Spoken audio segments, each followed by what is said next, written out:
Yeah. France against Senegal. The colonizers against the colonized. I always wonder, how comes when England face Nigeria or Ghana or India or any other countries, we never say it's the colonizers against the colonized. But in this match, we have two French speaking nations. It's the game that a lot of us wanted to see. It is. We are here, guys. We are here for this game. Big up people. Big up the chat. Big up the community. It is chosen wisdom.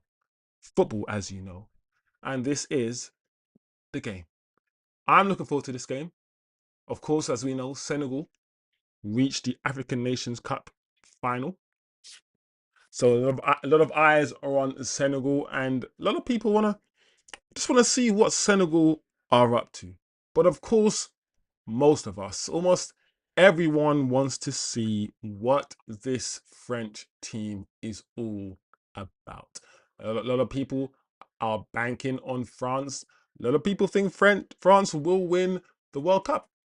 So let's see.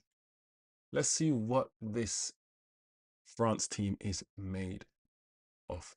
I believe if France and England, I'm trying to think who out of the, let's say, the big teams, who out of the favorites haven't played yet. France haven't played, England haven't played, and I don't think Portugal has played. I feel like those are the three biggest teams that are yet to play. So, like I said, we are here, guys. Hopefully, as I said last time when we did the last watch along, people, we just want a good game. We want a good game. Yes. I'm not gonna lie though, as the match is literally a minute away from kickoff, I think I'm choosing a side. I feel like I want Senegal to win. I feel like I want Senegal to win. Why is Rabiot still still playing for France, bro? Still. Anyway, my lord.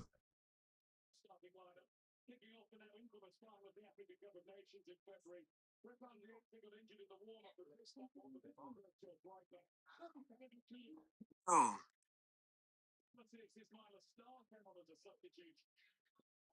Yeah. Look at Ghana Gay, Lamine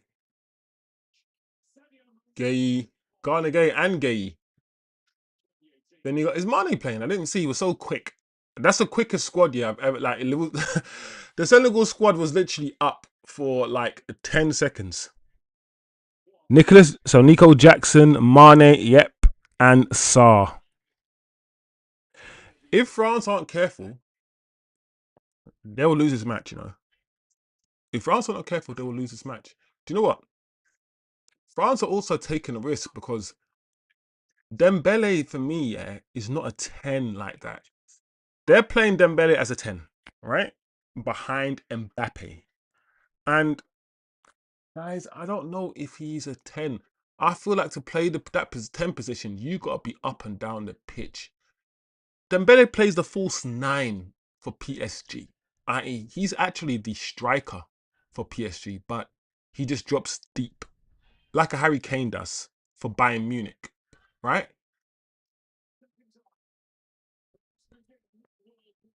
But I don't think he's a number 10. I don't think he's a midfielder like that. So we will see. We will see. As I said before, guys, I think France, yeah, are top heavy. Let's see what Chouameni can do in the midfield. Oh, let's see what Rabiot can do. But like I said, I don't know. We'll see. Oh, there we go. Nice. Nice already. Senegal's putting the ball down, playing.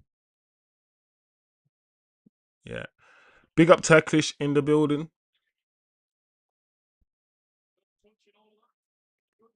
Yeah, yeah. Senegal's putting the ball down, getting their first touch.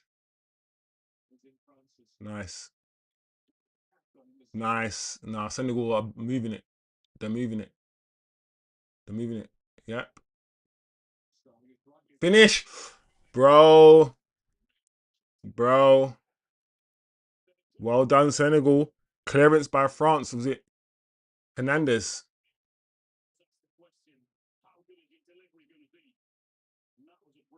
Yeah, look at Saliba. Saliba lost his man, bro. If that cross was better, that could have been a goal. Saliba lost his man completely there. All right, corner to Senegal already. Within 2 minutes, Senegal have a corner.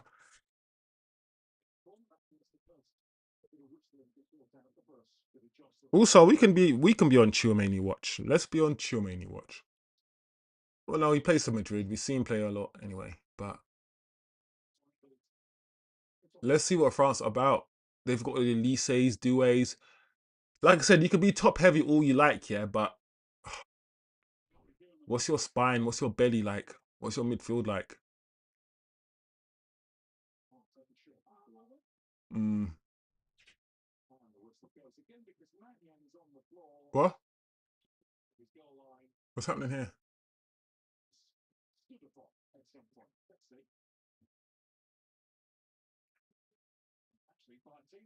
How the hell, yeah? Why did the referee even like blow the whistle? It's ridiculous, yeah, that all the referee saw was the goalkeeper go down, yeah, and he blew a whistle. And we've watched the replay, and the goalkeeper went down because his teammate stood on his feet. That is so. Some of the decisions so far in this World Cup, yeah, and the fact that for some reason we're not going to VAR, it's been absolutely a disgrace already. But it is what it is. It is what it is because that is crazy. Your teammate steps on your toe, you fall down, and the referee blows. And even like the problem is, yeah, the referee wouldn't have seen anything. All the referee would have seen is a man fall down after another guy comes close to him. Anyway, we're here, guys. We're here. France have the ball now. There we go. Counter attack. Oh, that touch from Mbappe. Typical. Typical Mbappe. He's not a striker, man. That touch was so bad from Mbappe. Ooh.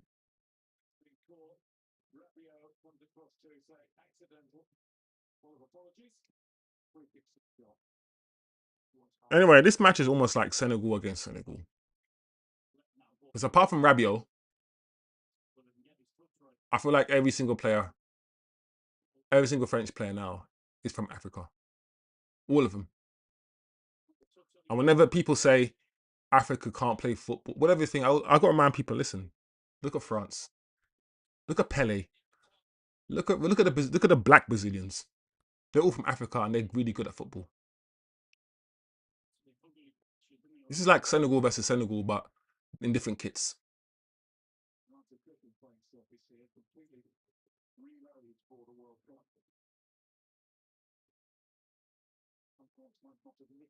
Big up Alfred, bro. Big up Alfred in the building, man.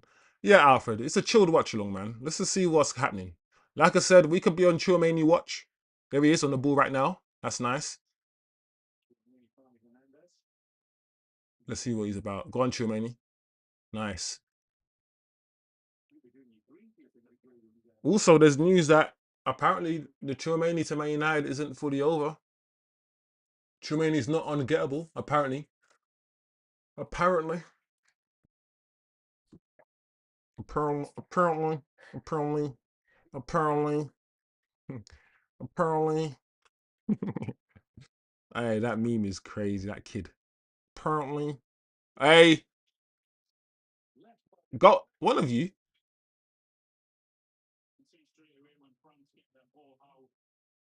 Yeah, France aren't really on. France has never really been on possession, to be fair.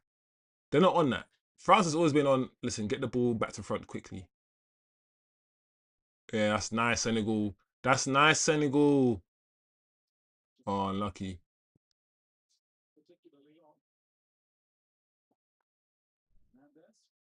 Nice. Yeah, man. This is I like. Do what I like about this game so far, and when I'm watching a lot of these teams, is that there usually is a clear. There's usually a clear difference sometime between some of these, like some of these Asian teams and European teams and African teams and European teams, and I feel like a lot of the games in this tournament, I'm like, yeah, the gap's closing. The gap's closing. Like I believe that the Senegal team can beat France, and not beat France with the fluke goal. I believe the Senegal team can beat France because they're good enough to beat France, rather than a back. Well done, go, go, go, go. Ah, flipping heck. Oh, so annoying, bro. He was through. I was like, go, go, go, bro. All right, Senegal still got the ball. Yeah, look at how Senegal are moving it. These guys are the African champions. Look how they're moving it. They move it, yeah, better than Ivory Coast. Bro, I ain't gonna lie, that looks like a foul. This is oh yeah, guys. This game, I ain't gonna lie, guys. First 7 minutes of this game, yeah, it's not bad. One thing I've said about the World Cup so far is that, unlike other World Cups where people want to start slow, people want to sit back and defend. No one wants to press. It's just like boring and slow. No, not this World Cup. Ah, through. Nice, nice.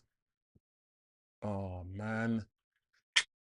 Yeah, like every game has started with some sort of Premier League intensity, bro. It's almost like all of these players play in clubs and in teams that know that intensity is important. And the overall intensity of these matches in the World Cup so far has been good. It's been good. And I don't know if this whole playing this match in quarters because of the drink break helps these players play more intensely. Because in 22 minutes, you're going to have a 3 minute break. So you can almost afford to just go ham. I don't know. I don't know, guys. Just a thought. I'm back in Africa between the two sides. No offense intended. Yeah, I mean, I love France, and if you're back in Africa, then you can argue you're back in both teams. But it's what it is. It's because I want to see something different. Oh my lord, I want to see something different because it's not a race thing. Because most of the French team is black, and they're Africans too. I just want a different type of team to win a tournament. That's all. That's all.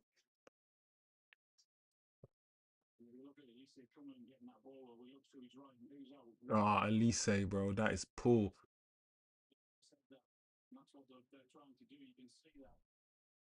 Yeah, I'm not gonna lie. Yeah, so far Senegal have been a better team.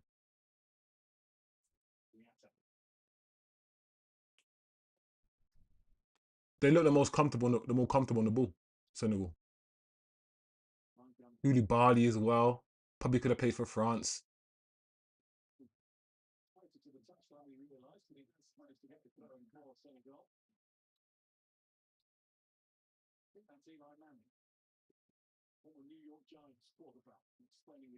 I don't care. But it's interesting that he's explaining it to his son. I'm like, bro, why are you showing flipping? Why is the camera panning to American footballers, bro? NFL, bro. Nobody cares about NFL footballers, bro. Like, you're panning. I'm thinking, who's this guy? Richard Manning. Who? Get out of there, man.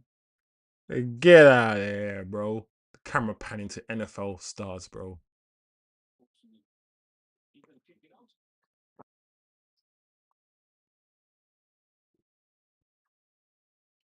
Oof.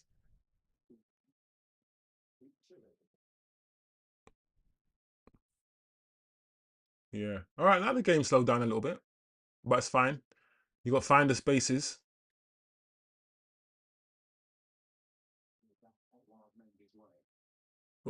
Yeah, man, guys. If you're joining the chat, if you're passing through, let me know who you backing. Who are you backing in this game?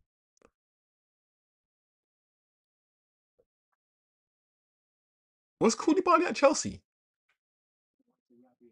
I feel like Koulibaly was at Chelsea for a couple of seasons or something. I don't know.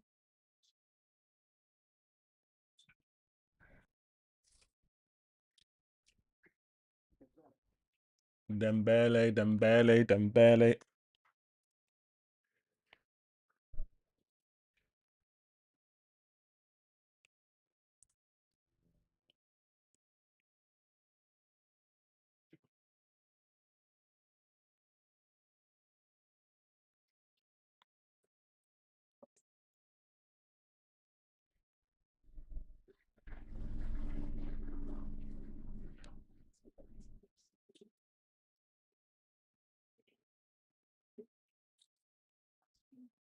Yeah, he did play for Chelsea. He's 34, Koulibaly. I'm thinking Koulibaly, I feel like he's been around for decades, bro. He's been around for time.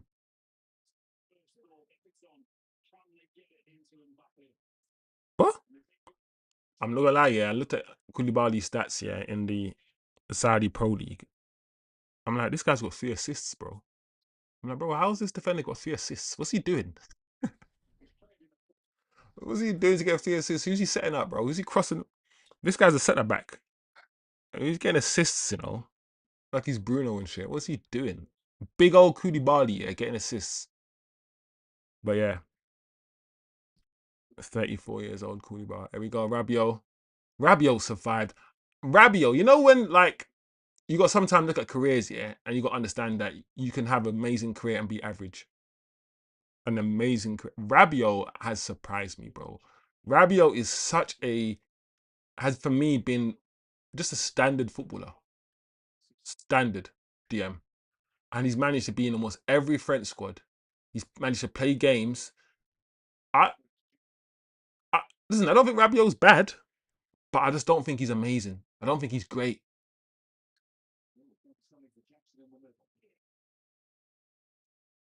But France play a certain way where they always play with 2 DMs. Oh, Dembele, that's too much, bro. Way too much on the ball, Dembele.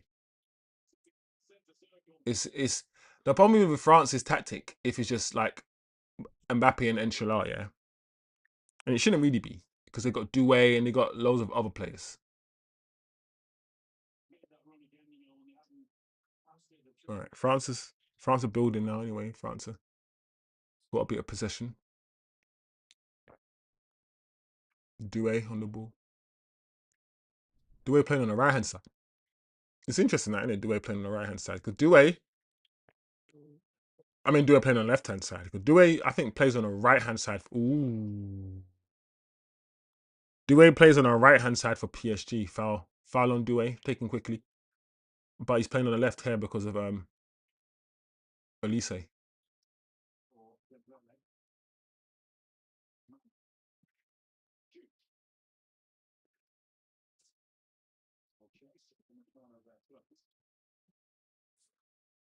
Yeah. I feel like Upamecano and Koulibaly are the same people.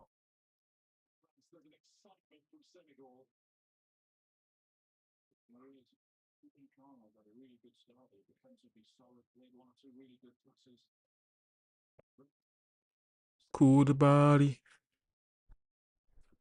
Mohamedou Koulibaly. Doué again. Yeah, man. Look at Senegal, bro. Senegal, we have every man behind the ball, bro. Every man behind the ball. It's a similar. It's gonna be very hard to break some of these teams down. Look at Spain. Look at what happened to Spain. I'm so happy about Cape de Verde. So happy for them, bro. Even though Spain are my pick to win a tournament, after watching them, Spain are my pick to win a tournament because of Yemin. When I made that calculation, I said, you know what? Forget Elise, forget Doué, forget all of these guys, forget Mbappe. None of them are Lemin. I keep saying Lemin or Yamin. but I don't know which one it is. I always get it mixed up. It's Yamin Lamau. None of them are none of them are him. And I'm like, he is the guy who could win Spain the tournament. But then when I saw that he wasn't even starting, and I was told that he's kind of injured and he's coming back from injury or something, and I'm like, yeah. And I saw Spain play without him. I was like, yeah, Spain look. But to be honest, Spain missed chances, you know. Oh, that's too much, man. Spain missed a few chances. They could have won the game. We'll see anyway. We'll see. I still feel like Spain are going to get better. They're going to grow into it. I hate Germany. I hate the fact that every tournament we write Germany off, yeah. We always do. But Germany are always doing a madness. I feel like in every tournament, they always every one team, every World Cup will get thrashed by Germany. Then Germany might not win the tournament, but I feel like every World Cup they thrash somebody. I feel like the last World Cup they beat someone 5-1 as well, Germany. Germany like to embarrass teams. Saliba on the ball. Yeah, man, look at Senegal. Everyone's behind the ball, bro. Oh, look, forcing them back. Force France back. Look at the camera above, just moving that black thing.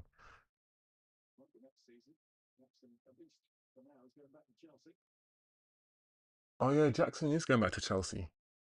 I'm not gonna lie, yeah. Chelsea thought they were slick. Chelsea were like, let's get rid of Jackson, get rid of all these players, and bring in Delap. Bro, you went backwards. I don't know how they thought they were going forwards when they let go of Jackson, and Jackson went to Bayern Munich, yeah, and then they bought Delap. Chelsea went backwards. What do you went backwards? So I ain't gonna lie, the fact that Jackson is going back to Chelsea, I don't think it's a bad thing. Chelsea just look dead, bro. You're too many. Lise on the ball. He's gonna put a cross. You got to put a cross in. Someone's got to put the ball into the shoot. Oh, Dembele shot. All right, France are getting closer.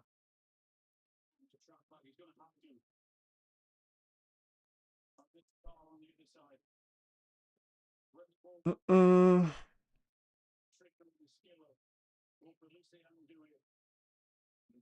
Oh, you got it out. That was nice. But Due lost the ball. Oof. Oh,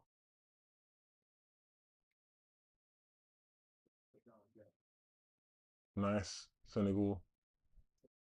Give it back to the middle. Yeah. Oof. Nice ball in. Oh, that is so poor. Bro. That pass is such an easy, like, not easy pass, but why did you cross it so, why was that cross so shit, bro? You weren't even under that much pressure. You had space, you had time, just dink it. What the hell, man? That quality is shit. Ismail Assar, bro. What is that? Disappointing, man.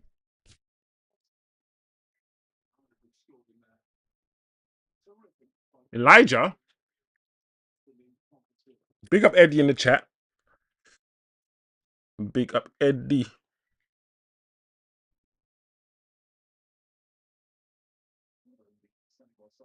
Elijah Just.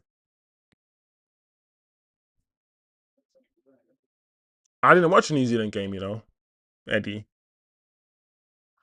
I didn't watch a New Zealand game because I'm thinking, who's Elijah Just, bro? I don't think I know this guy. I had to Google it, bro. I had to just type that shit in.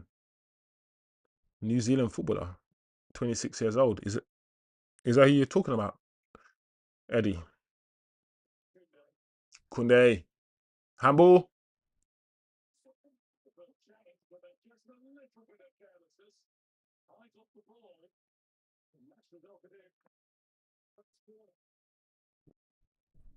Oh, snap.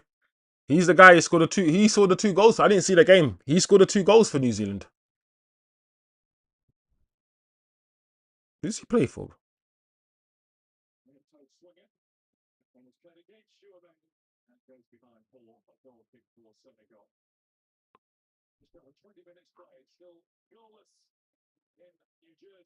Motherwell, bro. Elijah just plays for Motherwell in Scotland. And this guy's badding what? He's badding up the World Cup, yeah? Say no more. I don't even know who he is, bro. I never heard of him. Oh yeah, Balogun for the US was on a madness. Oh, ref.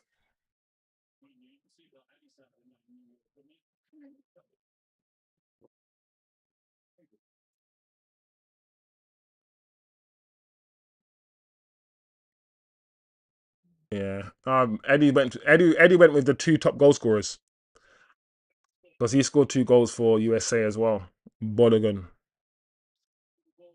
Yeah, I remember watching America's game. Yeah, and I remember thinking, "Raw, America look actually decent in this World Cup." I'm like, "Raw, they actually look all right." And I'm used to America being shit. I mean, America are crap at a lot of things, and they crap at most things. That's why America have to have the World Series basketball and NFL, and they have to include no one else apart from themselves. NFL world this and basketball world this and that. So what? Which countries are involved? And it's like no other countries, just America. America like to have world competitions with just themselves. Oh, oh. So yeah, I was surprised at how good America played the other day. Very surprised.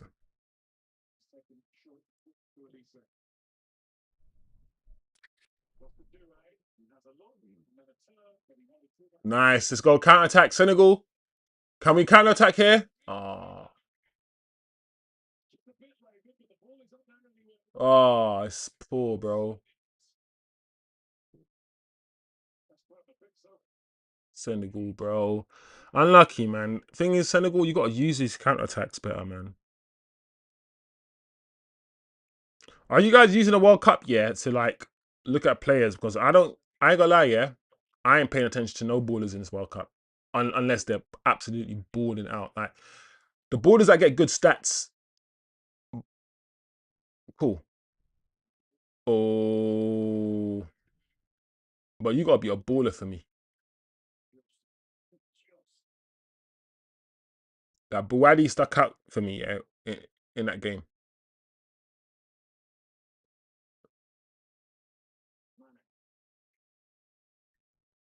But I'm not even getting excited about Buwadi. I just want to see what everyone else is saying about him. Give it. Oh, bro, that touch, bro. I don't get that touch. Why was that touch so heavy? Just control it, nestle it, sir. I don't get footballers, bro. When the ball's played into their feet, yeah, why the ball has to bounce off their feet like 3 yards, bro. I get there's someone behind you putting pressure on you, bro. But you're in front of that player. You're in front of that player. So that ball, yeah, they shouldn't be able to get the ball off you.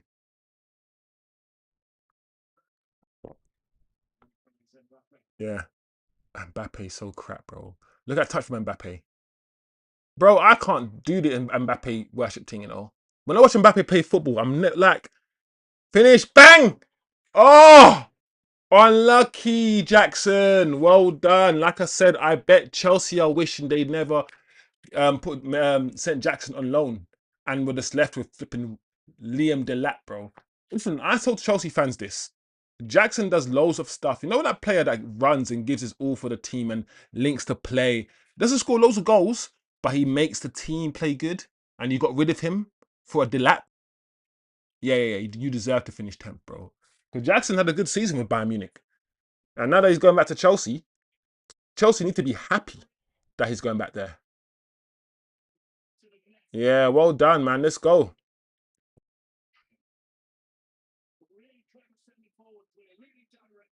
Yeah, Eddie. It seems like the best games are the evening games. Maybe Eddie something to do because I'm like, why is it always the little 5 a.m. games that people are always telling me are good? Oh, like the Iran game apparently was a good game. Maybe Eddie is something to do with the time of the day because 5 a.m. Obviously UK time, Eddie, is like what 10 p.m. American time, like 10 p.m. right?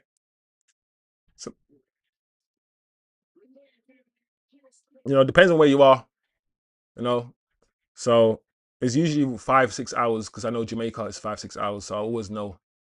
And New York's about 5 hours because my cousin lives. So it's always 5 6 hours if you're the East Coast. But if you obviously somewhere else, it could be more. Anyway, guys, hydration break. I haven't been impressed with France, people. Let's be real. Eddie, man, I have an eye for football, so I'm always looking at talent, no matter what the country. Yeah, I wish I had the time to consume loads and loads of football. When you only got like 2 hours, when you do a stream for 3 hours and then you finish your stream at 9 o'clock, and then there's just not enough time to consume so much football to watch all this talent. That's why I guess the World Cup would be good. World Cup's a good chance to proper look at some of the worldly talents out there. Once you bring up a player to my attention, I can watch him. I'll analyze his game and I'll give you my opinion. But man, I can't be no scout, bro. A scout's job is to just look at every young player in the world and do. Nah, that's not my job. I can't do that. You bring the player to my attention, and I'll let you know if he's good. I ain't gonna find him for you. I ain't gonna find him for you. Also, interesting stat that the commentator said at the start of the show. There's more French-speaking players than any other, you know. But it's interesting because I think everyone speaks English, but you know what I mean, as in the French-speaking, native tongue French-speaking, almost than any other apparently country. Because I think you got Ivory Coast. Do Ivory Coast speak French? Then you got Senegal. You have a lot of French-speaking players and French-speaking countries in the World Cup. Hey, I'm gonna be up for Ghana tomorrow midnight. Midnight ain't that bad. Midnight ain't too bad, bro. But anything later than midnight, it's a myth, Eddie. I ain't gonna lie, bro. It's a myth. Man's got to work, man. Right now. I'm tired as it is.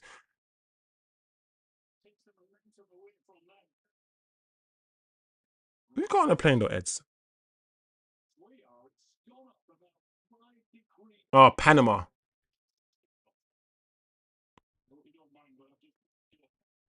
Ghana got beat. Listen, I can't say nothing. I can't say you got to beat anybody because this World Cup so far has been interesting. But surely you want Ghana to beat Panama. It's also interesting that where's Cameroon, bro? Where is Cameroon? Where is Nigeria, bro?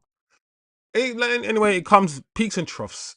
I guess there was a time with the Super Eagles were the joy of Africa. They were the best team in Africa. Whether it's Kanu playing for them or whoever, they were just the guys. And Ghana to be. But now I feel like it's the French-speaking African countries and the would I call it Arabic ones? Algeria, Morocco. Let's say North African. Let's not say Arabic. It's now the best African countries seem to me to be the North Africans and the kind of French speaking ones now. Hmm. But it comes around, bro. I think Nigeria will be back. They just need to develop some players, bro, Nigeria.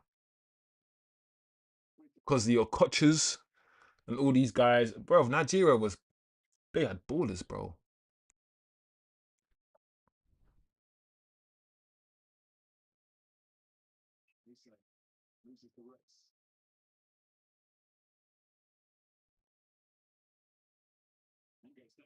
Oh, give it, come on.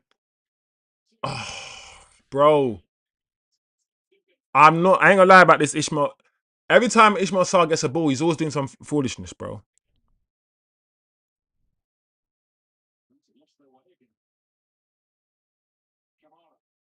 Obafemi Martins, bro. I'm just looking at Nigerian teams. I forget Obafemi Martins, bro. This guy was, bro. I ain't gonna lie, yeah. Playing, was it Pro Evo?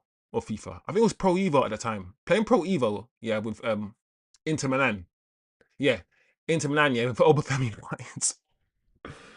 Bro, that Inter wait, hold on a second. First and foremost, that Inter Milan team was a bad boy team. Recoba. Recoba? Did Riquelme play for Inter Milan? I know Recoba did. Christian Vieri, Javier and bro, Martins, bro. That Inter Milan team was a cheat code, bro. But yeah, playing with Obafemi Martins, yeah. Just give me the ball. Just give him the ball. Man, I just ran with this guy, bro. This guy, yeah, I think is one of the fastest footballers I've ever seen, bro. Martins.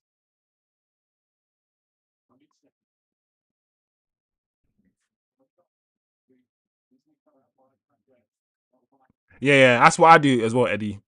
I breeze through in the morning when I'm at work, when I'm working. I breeze through the highlights. The only way I can do my shows and stuff and have a full-time job is if wait, I can't even say this online just in case my boss. You know, I can't say this shit. I can't say this shit online. My boss might watch my stream and shit.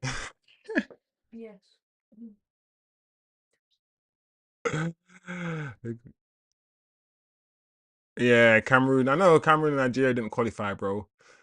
That's the point I'm making. Like they didn't qualify, but those two teams are bad boy teams historically. Those are the teams you expect to like qualify.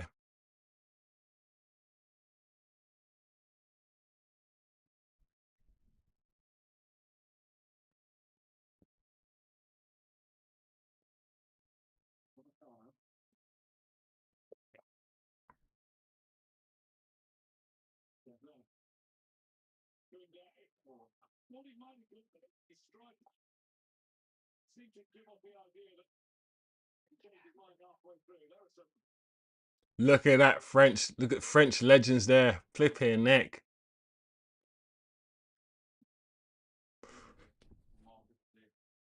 I think I want to look at the. I mean, I kind of understand the geopolitics, especially in France, but the relationship that France has with its previous colonial empire and the amount of black players who play for France and the acceptance of it is to be studied almost.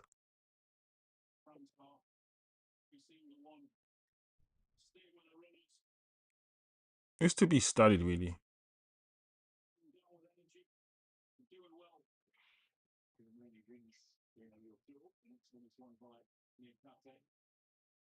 I'm looking at the I'm looking online here right now of the Nigerian 1994 golden generation. Yeah, JJ Kocha and all the man there were on it. Finidi George, bro, man like Finidi George, bro.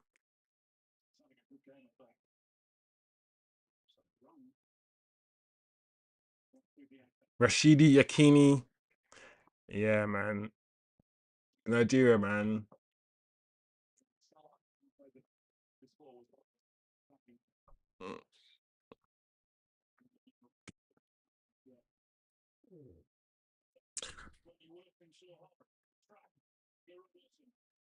Yeah, yeah. I feel like the only yucky thing about these French speaking nations is the fact that France are one of the few countries still in Europe that still hang on to its colonization. They still have a hold on their colonies, like Ivory Coast and such, whether it's forcing them to use the franc, the French currency, and funneling them money. Anyway, I'm gonna start saying some deep stuff about geopolitics.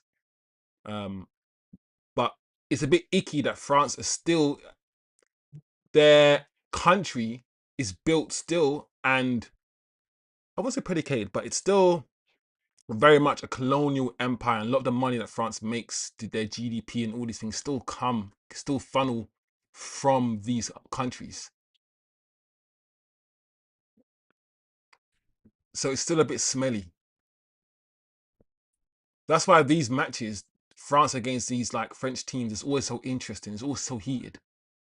Like I'm thinking, why isn't England against Nigeria or under the English speaking colonies. Why aren't those matches so deep and heated? It's because I feel like a lot of those colonies broke away, you know, from Britain a long time ago. I feel like that's one of the reasons. Onana, the Ripper. They got Mafia as a goalkeeper in Wait, Onana is Oh yeah, of course he's Cameroon. That's funny. I'm not gonna blame Onana for Cameroon not qualifying. I'm gonna blame flipping Mbumo. Mbumo. I'm gonna blame Mbumo. I don't know. Ooh.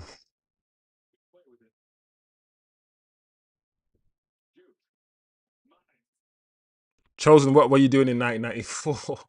Hold on, how would I been in 1994? In 1994, I was in primary school, bro. In 1994, do you know what? It's funny. Funny. Listen, as even if you meant it in jest, yeah, Alfred. Now that I think about it, 1994 was probably the time when I first started watching Man United. That was probably the time when I first watched a few United games when I was young, and I was like, "What is this thing? Is this?" And someone's like, "This thing's called football," and I was like, "Raw football." And I was watching because obviously United were on all the time. I support Man United not because I chose it per se. It's because it's a team that I don't know, I watched first. That's it. I'm an immigrant, yeah. And when I turned on the TV, I saw Team in Red playing in Champions Leagues and shit. And being spoken about all the time. And so it just happened to be the team that I followed.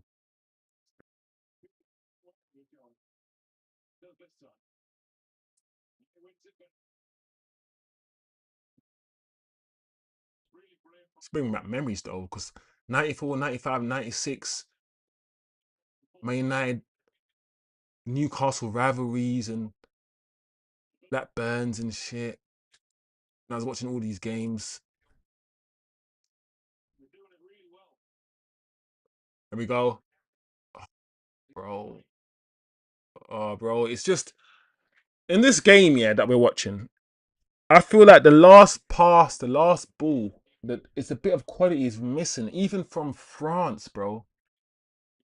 I was wondering, how is it gonna work, yeah? How is it honestly going to work, people, when Dembele playing as a 10? Don't forget, Dembele plays, yeah, as a false 9, and it's a completely different position, bro. I promise you. They see Dembele playing as a false 9, and they're like, cool, Dembele can play as a 10 behind Mbappe. Mm, like, Dembele plays like Harry Kane. They are strikers that drop deep to help the team. That's what Dembele does. He drops deep and allows um Duane and these guys to run beyond him, like Kane does with Elise. I get it. But he's the furthest striker. You're playing him as an actual 10. There's an actual striker ahead of him in Mbappe. So Dembele has to actually join the midfield. Properly join the midfield. Hey, that's nice. Don't shoot.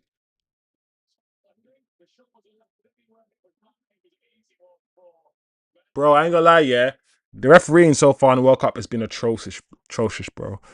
I'm taking that free kick. I don't want play on, bro. Give me the free kick. What's this referee doing?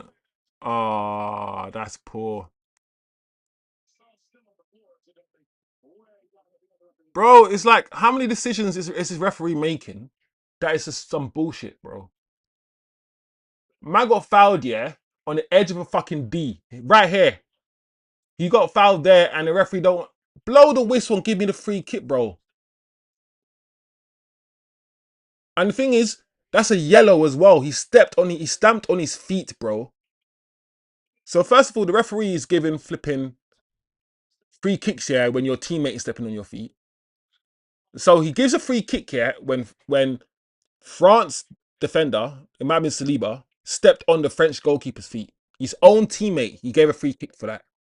But when France are stamping on people's foot, stamping on Senegalese people's foot, he's not giving a free kick. This referee needs to be put in the bin.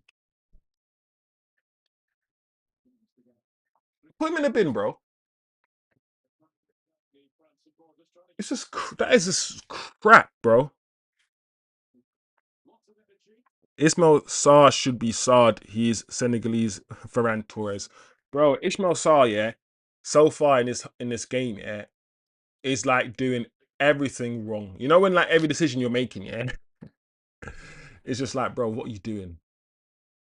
And what I don't understand, why it's pissing me off the most, guys, is because in any other, this is the World Cup, and these guys don't want to use VAR. How can we all saw that stamp on his feet. We all saw it, and VAR saw it, and don't want to give a yellow, don't want to give anything.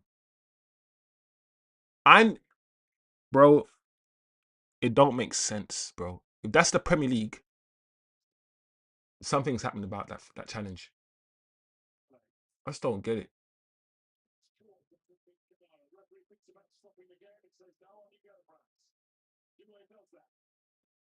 bro. This referee's not good.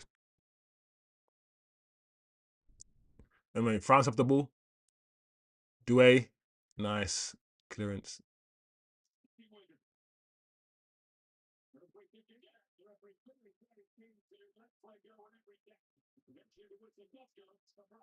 Yeah, this referee is terrible.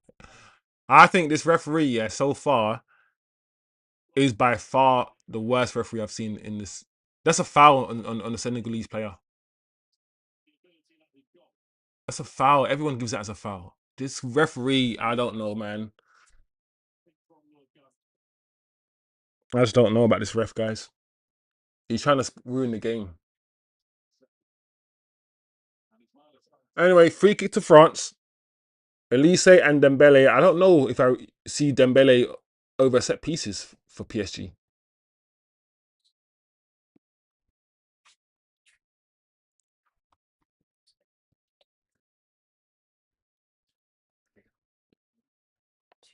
There we go. France, Dembele. Go! Oh no.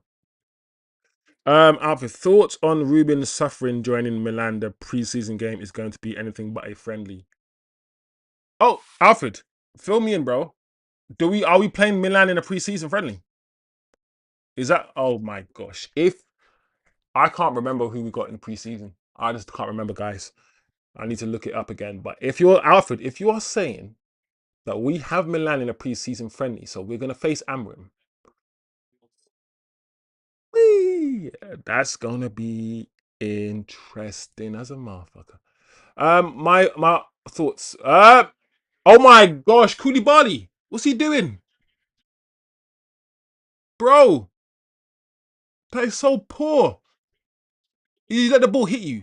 You just let the ball hit your feet and go out for a corner, bro. You saw that ball coming, yeah, from a mile away. It was a cross. It came towards you. You couldn't adjust your feet. No, Koulibaly? No? Bro, I'm seeing some madness in this pitch on this pitch in this game from some of these players, bro. At a World Cup. I'm not impressed by France at all. At all. Um, Good luck, Alfred, to Amrim. I mean, first and foremost, I hope Milan understand that this guy's a manager, not a head coach. And I hope whatever Amram signs, he reads, he reads it. And if it says manager, it says manager. If it says head coach, it says head coach. Don't. It's not hard. So know what you're doing and know what your job is. So that's the first thing. I don't. I think Ruben Amram is not a terrible manager, bro. An absolute. I think he's not good enough for United, and I think what he wanted to do at United couldn't be achieved. So in that sense, he was rubbish for us. But who knows? I've always said maybe if he's given 3 years rather than 18 months, and he's given money. Because I've always said, listen, at Sporting, my man literally sold the whole first team and brought in a whole new team and promoted the youngsters, and he gutted everything so he can play his way. He can't do that at United. He can't do that at United. So, oh my gosh. So I feel like, listen, I don't know, Alfred. I think he could work. I think it could work, but we will see. In that league, he's gonna be given time. That league is slower, you know them ones, and he's been in the Prem, so no doubt he's gonna come to the Prem. And you know, for me, come and get Ugarte, please, Amarim. That's what I'll say, Alfred. Come and get your boy Ugarte. You bought him, you little prick. Yeah, sorry, I'm not. I'm joking. I shouldn't be talking like that, but come and get your boy. Come and get your boy. So yeah, man. Good luck for Amram. I can't wait to face him. Oh, bro. Mane's bro. This is wow. Some of the touches in this. Some of the first touches in this game. Yeah. Oh my lord, that pass there from Dembele was poor, bro.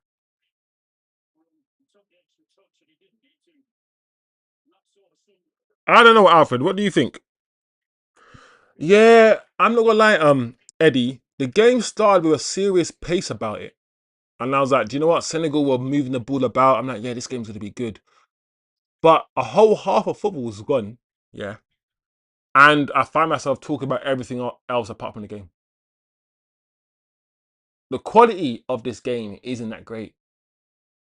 And it's surprising because France are supposed to be everyone's favourites, but they can't even string full passes together. Like,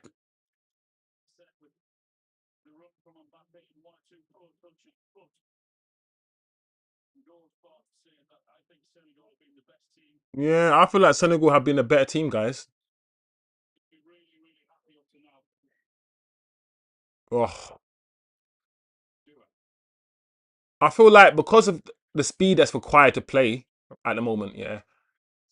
Oh, sorry again, bro. Yeah, this referee's not giving nothing, bro. You're allowed to foul in this World Cup with this ref. But yeah.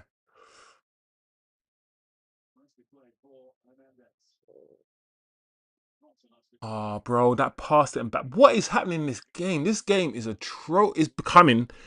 It's gone from being okay. It's quick. It's fast. It's all right.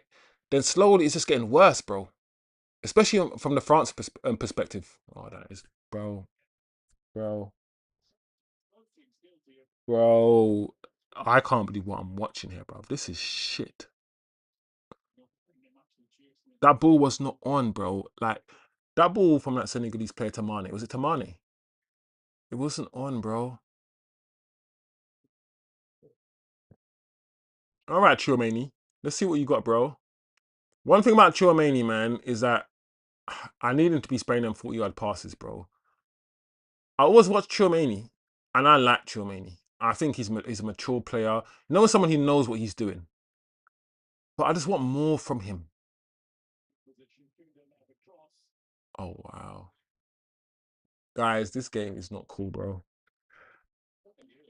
After all the hype about this game, bro. What is that pass from Kunde, bro? What is that cross from Kunde? What is going on, people? This game is low-key dead, bro. He's coming for Ahmad and Dallo. I saw Alfred something about that. He wants Ahmad and he wants Ahmad at wing back. Let's be real. Let's be real. Ahmad, if he when he plays wing back, is the best wing back in the world. I listen, argue with your mum. Don't argue with me when it comes to that. Because he's a better wing back than Hakimi's and shit. He's better. He's better than them. So when Ahmad, the wing back Ahmad under Amrim for about a year and a half, yeah, I get why he wants him, bro. Why wouldn't you? Why wouldn't you? But I ain't gonna lie, guys. Ahmad can't go anywhere. Not this season. You can't. Man United will be crazy. And for me, Ahmad, if you're selling Ahmad, 80 million. Listen, all the prices and stuff that's been quoted now, ATMs, bro, for Ahmad. ATMs, at least. I don't care, bro. You can keep, and also, I'm gonna say something controversial. You can keep Diamande, bro. You can keep Diamande. I've got Ahmad. Many of you will probably want Diamande over Ahmad, but bro. You know me. I've already told you guys I'm biased towards Ahmad. I already told you it's my bias. Sometimes, yeah, just call out your bias, bro. Just own it. Just own your bias, so someone else doesn't. Oh, come on! Ah, finish! Oh my gosh! Get Saar off the pitch. I told you about this guy. Get Saar off the pitch now. Get him. You know when you're just angry. Get this man off the pitch. From the first whistle, I said this guy is shit. He's a. What is it? How do you sky it from there? Bro, and he used a side one. Why is he using his side foot? Why is he shooting like that? My Lord Jesus of Nazareth. Bro, the ball's coming over on your left-hand side. Just swing your left foot and volley it with your laces, bro. If he just hits that ball hard and low with any foot, left or right, just hard and low, it's a goal. This guy, the ball's coming over from your left-hand side, and this guy wants to let the ball cross his body, open his body up, and use the inside of his right foot.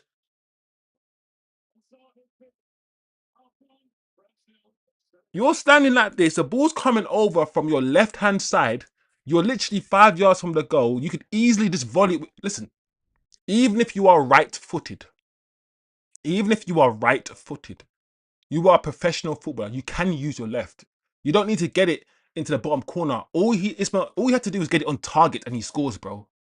This man wants to open his body up and do the most difficult thing rather than to slap it with his left. He could even side foot it with his left. The ball's coming over to your left hand side. Side foot it with your left. This man wants it come over like this and then open his body up, let it cross his body, and then use his right. And not even use his laces like a volley. He wants to side foot it. Bro, I've never seen that shit, bro. That is some World Cup. You are nervous. You are, I don't know, like what makes a player do something like that. You must be, is anxiety. I don't know what made Ishmael Sarr strike. It's absolutely absurd that he did that, bro. I'm still sitting there thinking, how did he, in his brain, when the ball was coming over to him like this, why did he decide to do the more difficult thing? Crazy. Anyway, guys, halftime. I feel like that miss summed up the game that we're watching, bro. Lack of quality, bro. We're watching France, yeah, and apparently they have the best front line in the world. Apparently, right? What have we seen any of that? I can't believe Ishmael Sarr did that, bro. I just can't. That's crazy to me. Big up the chat, man. Big up the chat. But that was dead, guys. I ain't gonna lie. I'm hungry. Yeah, why not? Why not, guys? But yeah, back to Amarim. I mean, he's not gonna get mad. But you can come for Dallo. You can come for Dallo.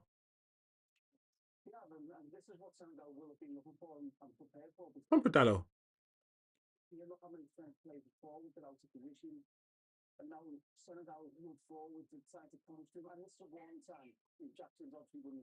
Look at Elise tracking back there.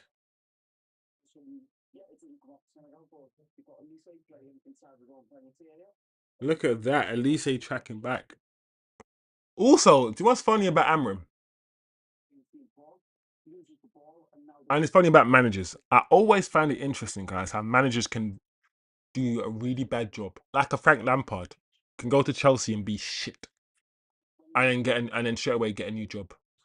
I'm like, why do some managers get to be crap at their job in front of the whole world and then walk into a next job? It always baffles me. It's like sometimes I feel like this manager thing is like a Hollywood thing. Now Hollywood, yeah, they pick the same actors over and over again. Brad Pitt, Tom Cruise, Brad Pitt, Tom Cruise. Henry Cavill's in every movie. Henry Cavill, Superman, the same actors. Because it's a little club, right? You kiss the ring and you get invited to this Hollywood club. I feel like sometimes the manager thing is similar. I feel like they have to keep recycling managers. Nobody wants to take a risk on a new manager. Let's get Amorim. I'm like, bro, didn't you see what Amorim did at Man United? Oh, I can't believe I'm watching the Sardness again, bro. I can't understand this. I don't get why. And even if he let the ball cross his body, yeah, why he opened himself up and used the side of his feet rather than the laces, rather than volley it with his laces. I keep, bro, it's crazy. Yeah, man, I feel like this manager thing is like some club where one manager just gets fired and then walks into the next job. At the end of the day, they must have seen what he did at Sporting, and they probably think, do you know what?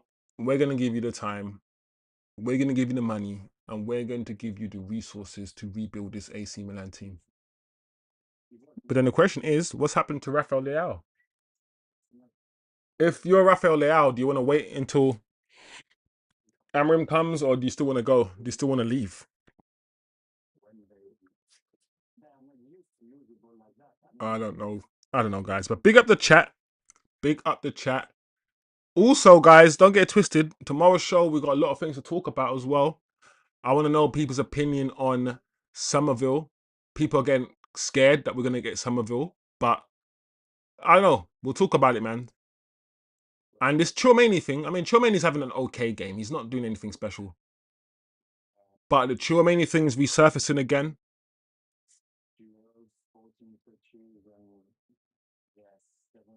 I don't know how I feel about Somerville links.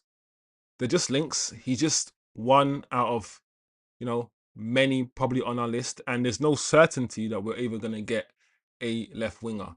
If we get a left winger, yes, he's an option, but we might not get one. And if I'm honest, guys, if you ask me to choose between a left winger and a left back, I think United need a left back more. Like if we need to if Dorgu and Cunha are playing on the left, I'm always like, so what are we doing then? If Dorgu's a left winger and Cunha plays on the left too, and then you have Ahmad um and Bimo on the right, I'm like, so why are we getting a left winger? Is it that we don't rate Dorgu still? I think Cunha was good on the left. Yes, he cuts in and he doesn't hold the left wing. So, but we got Dorgu, and if that's the case, then shouldn't we just be focusing on a left back? I don't know, people.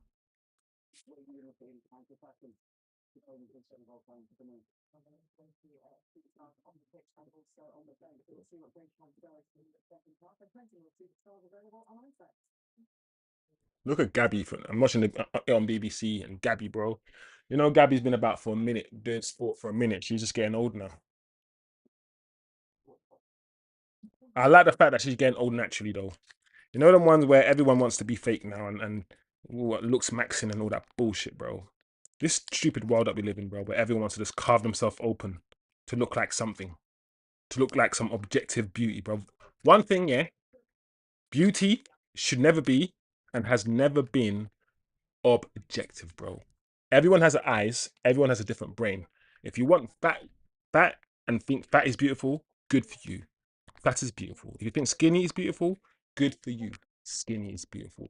Whatever you think beautiful is, it's you and your interpretation. These people will try to make it objective. Like beauty is this thing. No, no, no, no. It's whatever you make it, bro. Everyone trying to carve themselves up. Run to Turkey, run to Brazil, bro, so they can look at what? What? Everyone's gonna look the same, bro.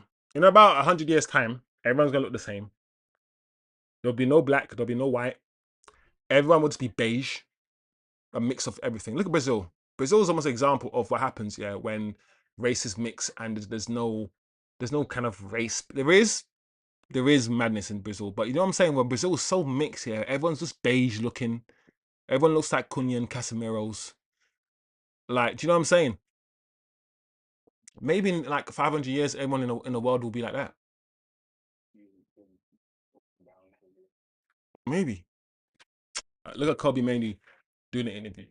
Kobe's interesting. Kobe's clearly got a speech impediment, and he's got what do you call it? Because Kobe's draw is proper, like I don't know, what do you call it? What does Kobe have with his jaw?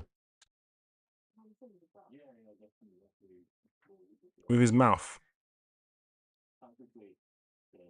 Is it a deformity? What do you call it, a deformity that Kobe has? What's it? That thing that Kobe looks ripped though. I ain't gonna lie, yeah. I mean, look at Kobe Manu, yeah. Yeah. One thing I've noticed about Kobe Manu is that maybe a year ago, 2 years ago, you could bounce him off the ball. You could actually bounce him off the ball. Now, look at him, bro. You can't really bounce Kobe off the ball. Yeah, yeah. It's funny. I'm listening to Kobe Manu talk, right? And they've asked him who he likes, and he said Seedorf. It's interesting that he gets compared to Seedorf, and he says Seedorf is a guy that I model my football over. It's so crazy because you can tell he is almost like a mini Seedorf.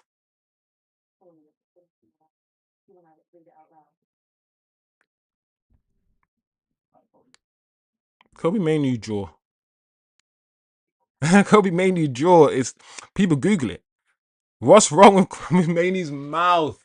Is something that people actually Google.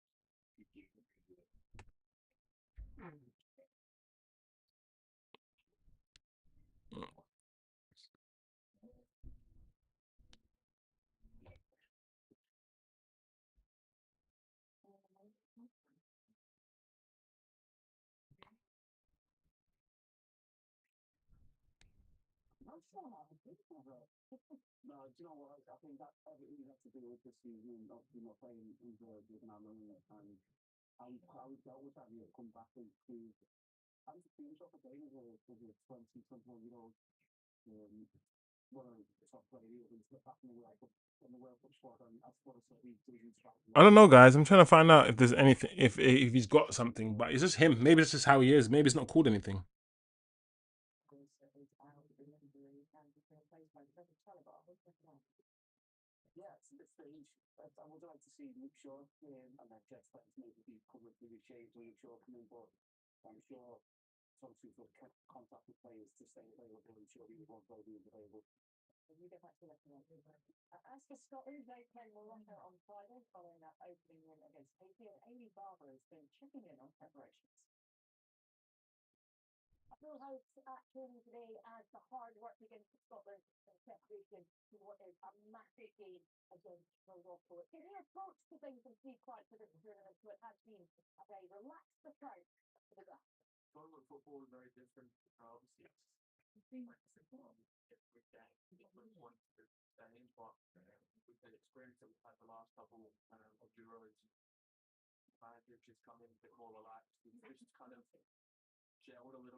I don't know. It's nothing. It's just whatever.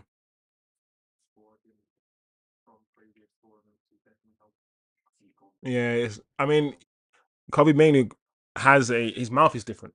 His mouth is like this, right? And his jaw is a bit like, it's a bit shifted like that, a tiny bit. And I want to know if it's like what it is, if it's like whatever it is, and it's nothing. And I can't see anything online about it.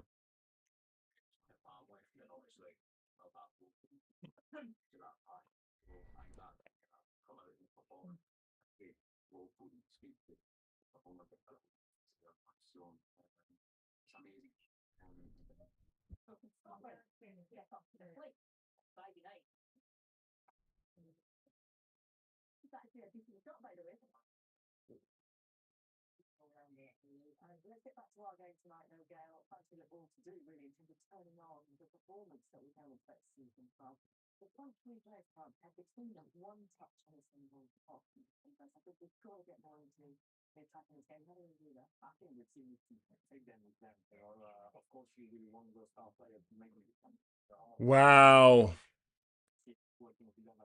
France's attackers only had one touch in Senegal's box. All right, I'm not gonna lie, guys.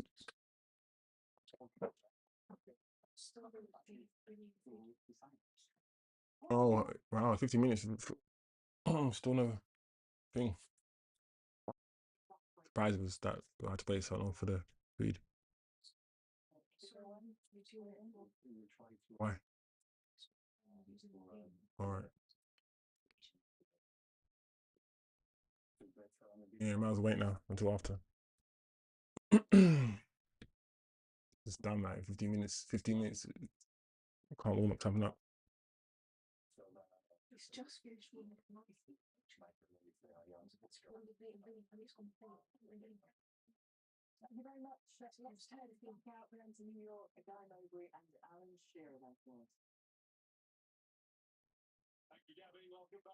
All right. Couldn't find anything about Kobe Mainoo's why are we starting the game? Why do we do some rugby thing? You know, in rugby, you kick the ball all the way down so you can sort of do a scrum or something. Why are we starting the game by like a rugby game by kicking it out into the flipping?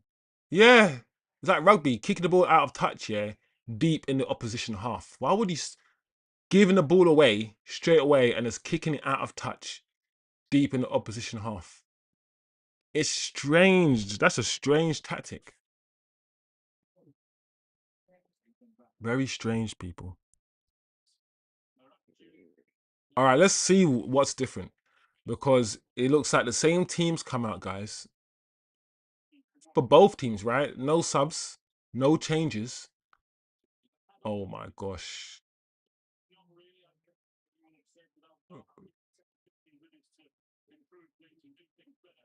It's still, I ain't gonna lie, the way that this second half is started already, guys. Yeah, it's not looking good, bruv. It's not looking good, bruv.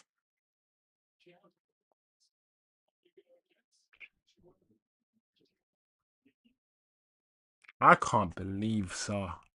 I'm still sitting there thinking I would have scored that. And listen, every time I try to play football now, I get injured, bro. It's I'm traumatized now playing football. Fully, like I'm being honest, guys. You know when I was telling you guys about Sunday League, yeah, and how I was trying to start playing football again, Sunday League or Saturday League, actually, to be fair. Um, yeah, I feel like every time, 3 times I've had a nice injuries. Like my knee's been busted open. No, that's a lie. It wasn't busted open. But you know what I'm saying? It took like a month and a half for my knee to get back, and even now my knee clicks, bro. So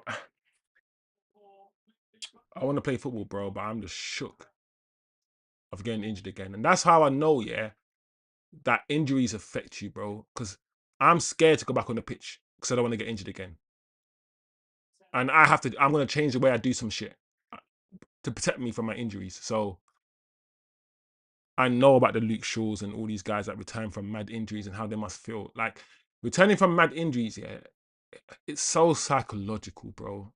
I mean, most of football is like life is psychological. You can't. I mean, you have to use your brain. Your brain's the most important thing, organ in your body. But it's so mad, bro. How one injury can just change the way you approach football forever. Wow, so the referee wants to blow for that challenge by Jackson. Now he wants to blow a free kick for that challenge. This referee is the shittest referee I've ever seen. And the reason why I feel like this referee is the worst referee I've seen, yeah, is because he's not asked to do difficult. He's not been asked here to make difficult decisions. It's not like, oh man, this is difficult decision from the ref. These are basic shit the referee is not can't get right.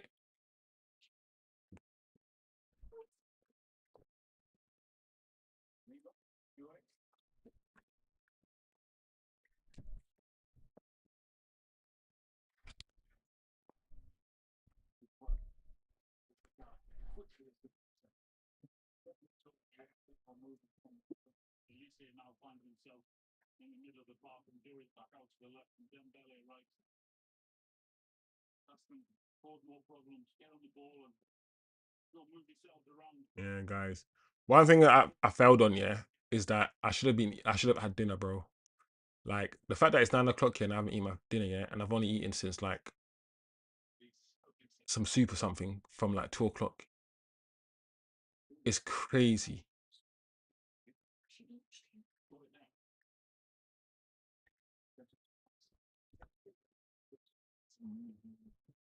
I'm struggling here. I'm hungry, man.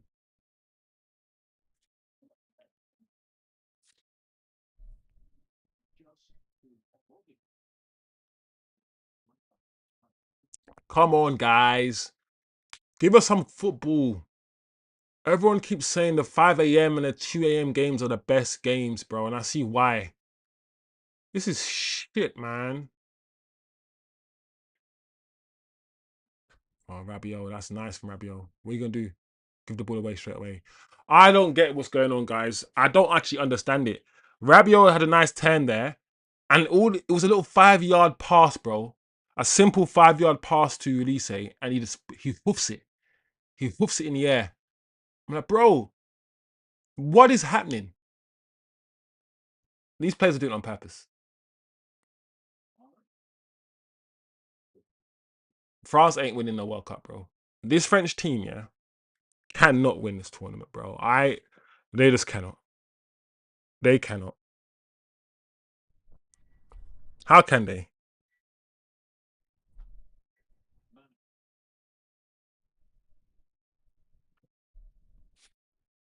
Big up niche fan in the building. Big up niche fan, man. My guy. Niche fan, where did you hear that story? Don't. I beg it be a real story. You know the ones. No fake stories. I'm assuming you saw that we're in for him. There we go. France on the counter attack.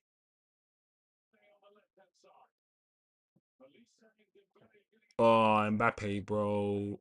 Oh, Mbappe superpowers, bro. Mbappe ain't got his superpowers anymore.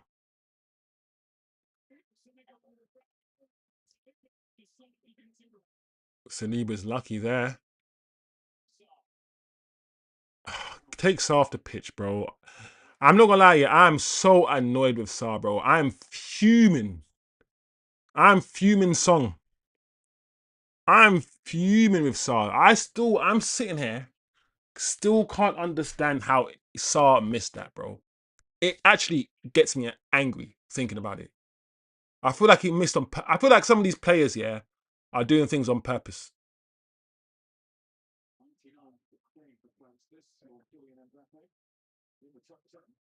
It's been reported multiple outlets. All right, niche. Say no more. I'm gonna do my little research as well, and if that's the case, niche, we'll talk about it tomorrow. Tomorrow's Wednesday.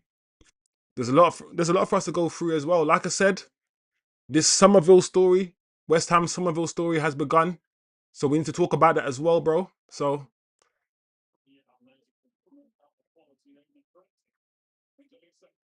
finish.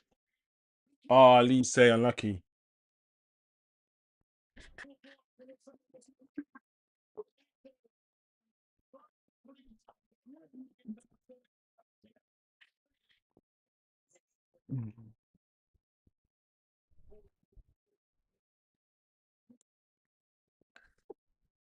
Woo. Yeah, people. I ain't gonna lie. I'm gonna have to eat on stream. Apologies if some of you guys don't like people eating on stream, but I've been eating since this afternoon, guys. I'm dying out here, bro. I'm hungry. I'm 6'4", bro. I need my food. I need my food, guys. I'm sorry.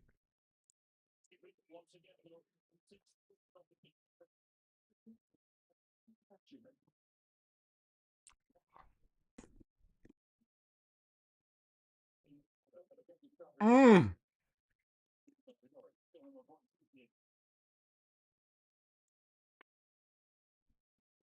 Sausage. Big up sausage in the building, bro. Big up sausage in the building. I always sound so weird when I say that shit. Big up sausage in the building. Man, bro, what's funny about sausage? What's funny, yeah? You guys actually played well. Hey, Eddie, you're just talking about the New Zealand, the New Zealand striker who plays for, was it Motherwell in Scotland? He scored the 2 goals. Like, where did he come from? That guy, that New Zealand striker. Sausage. All I know is that France ain't winning it, bro.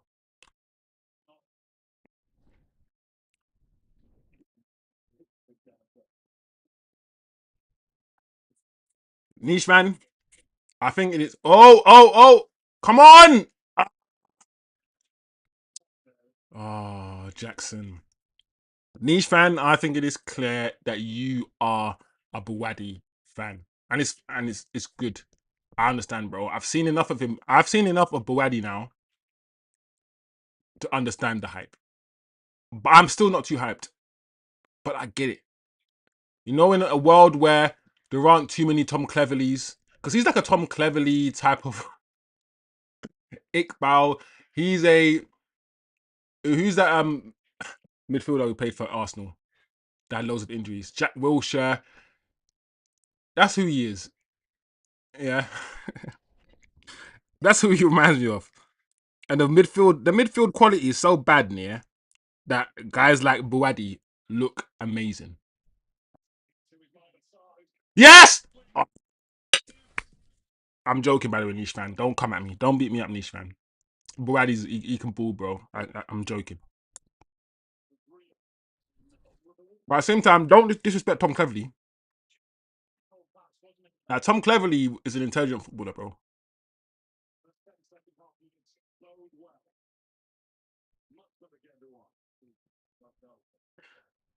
I hope it's real and not just. I'm not gonna lie, sausage. Mateus Fernandez is our primary midfield target. It's not even Tonali anymore. It's not. It is Mateus Fernandez. Um.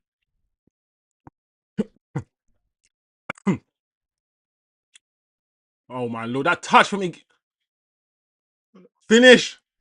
Mbappe's, bro. I just want someone to score now. That touch, yeah, was it Kamara or Gay? Whoever that was, yeah, it was that touch was crazy. And France is up in the ante now. France is up in the ante now. Doué or Mbappe. They need more movement. France were too static, bro. They needed more fluidity. I bet Dembele is confused because Dembele is used to playing with PSG where everything's just fluid, yeah. And this France team, yeah, the first half was stiff as hell, bro. The stiff. The sausage says Chris Wood is a god. The sausage. Can I tell you a secret, bro? I'm gonna tell a secret to the chat right now about Chris Wood. All this time, yeah, I thought Chris Wood was English, bro.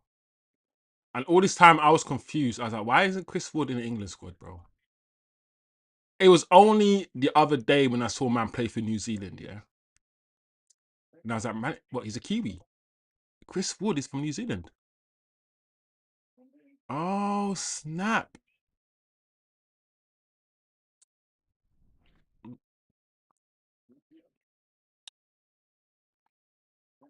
Oh, Mbappe.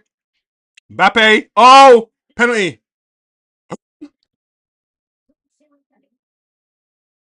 No way. That has to be a penalty.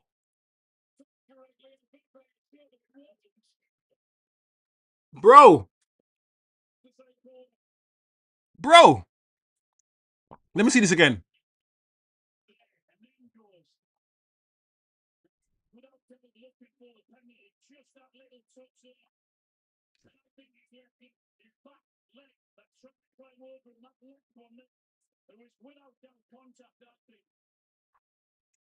Guys, I'm not gonna lie. It's a foul. I think it's a foul. I get it. This is the problem with that one.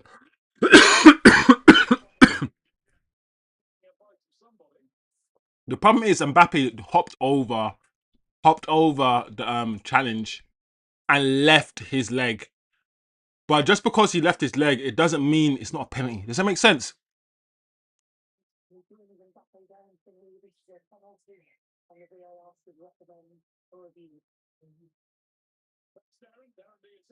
Yeah, it's a penalty. Yes, he left his leg, but it's still a foul.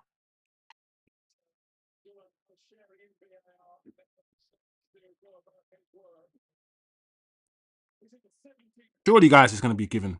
No?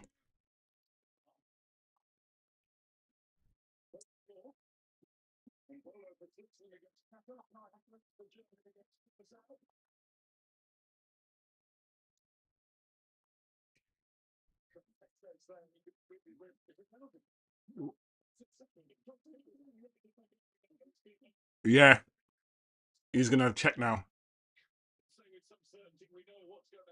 Yeah, it's gonna be a penalty. Unfortunately, listen, we needed a goal. Unfortunately, Senegal. Listen, I got no sympathy. Oof.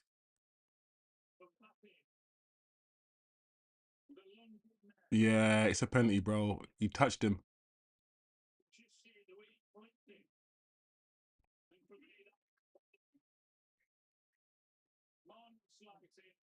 Oh, yeah, he's shaking his head. It's gonna be a given. Um, I did some research. He's the most intelligent footballer to ever play professionally based on his raw IQ.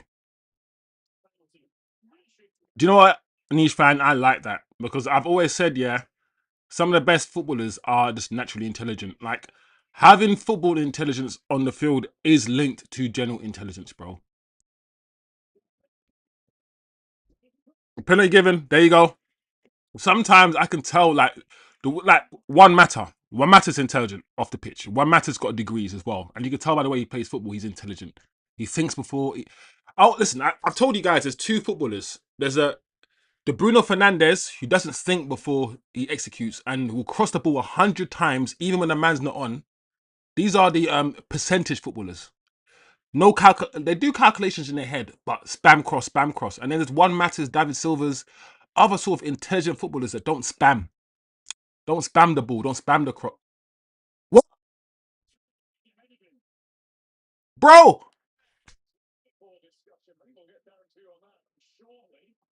Bro, I thought he gave it. No. No. Eddie, what did I say? This ref is the worst. I said already before he made that mistake and didn't give the penalty. This referee is by far the worst referee I have seen in a long time. I thought he gave it. He sat there, he stood there, watched Mbappe get fouled, and I saw him shake his head. I'm like, cool, he's gonna give it. Man stood there, watched it, and was like, no, no penalty, no. He touched him, yeah, but no penalty. I can't believe this, guys. Put the referee in the bin. Saar needs to go in the bin. Who needs to go in the bin in this game? Saar needs to go in the bin. I'm tired. I'm done with Saar. And this ref needs to go in the bin too. At least two people need to go in the dustbin, bro. This is crazy.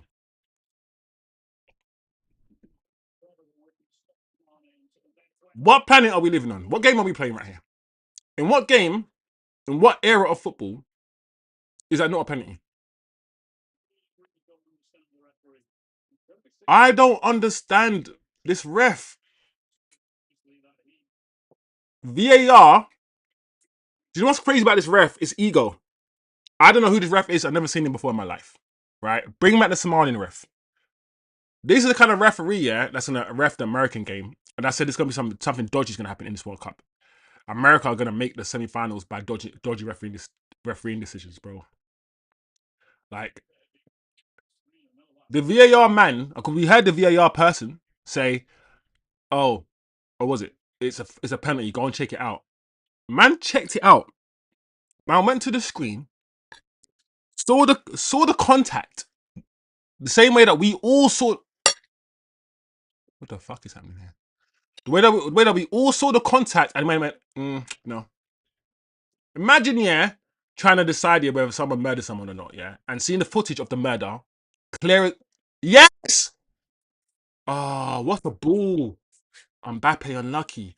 Seeing the footage of the murder, seeing the man do it, and be like, shake your head while you're watching it, like, and then blow your whistle, and go, no murder.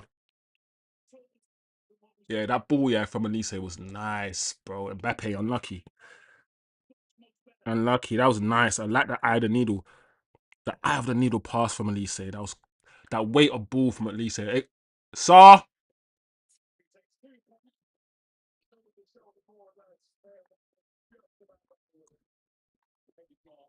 Thing is, Saw, yeah, you kind of have to play him, bro. You kind of have to play Saw. Because why Saw ain't giving you the quality, Saw's going to give you the fucking legs. He's going to cause problems, but his end product right now, bro, is atrocious, bro. I don't know what Sausage said. It's a dive.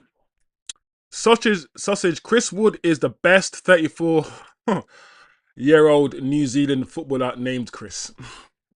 I agree, Sausage. I can't disagree, bro.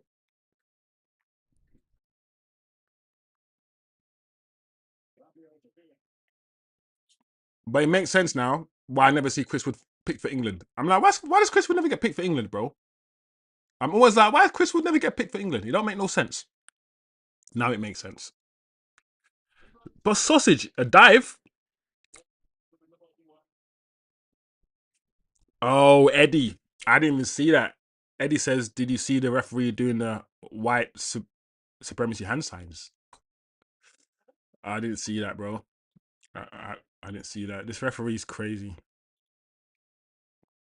No penalty, unbelievable, says Niche fan. Bro, we are all living in the nice finish! There you go! Mbappe. Good goal. Easy finish. Mbappe is a sausage. Sausage Express. I was literally about to read out your comment, yeah. Sausage Express. I was literally about to read out your comment, bro. And then Mbappe scored.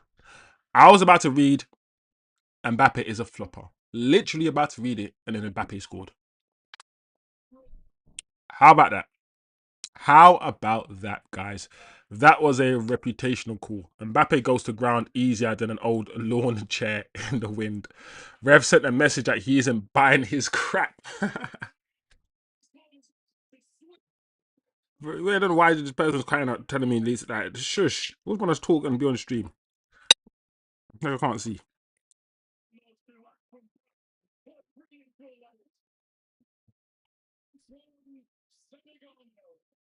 Mbappe turned up. I'm not gonna lie, yeah. I agree with FIFA. I agree with FIFA that Dembele. I think Dembele is a better footballer than Mbappe, and I've always said it. And the funny thing is about me, I've been maintaining this year for about 5 years. I've always said, yeah, that speed. And I know niche fan. We could talk about speed, and you love speedy players, and you think speed. You put a lot of weight into speed. I think Mbappe's speed doesn't make him a better. I think Dembele is better than Mbappe in every way. The only thing that Dembele doesn't have over Mbappe is speed. Literally. Whoa! Oh, the flags are. Yeah, I literally think the only thing that Mbappe has over Dembele is his speed. Is quicker than Dembele. That's it. Like Modric is a better footballer than Mbappe. The only thing that Mbappe has over Modric is he's quicker. Yeah, he's got flag.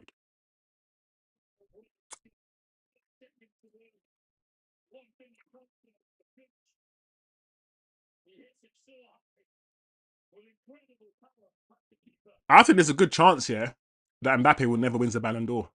If Mbappe carries on the way he's carrying on, he might never win it. He might never win it.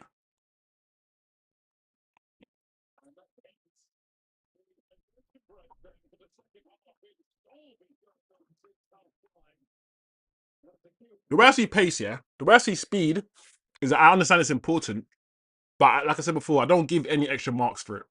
That's it. I understand it's important.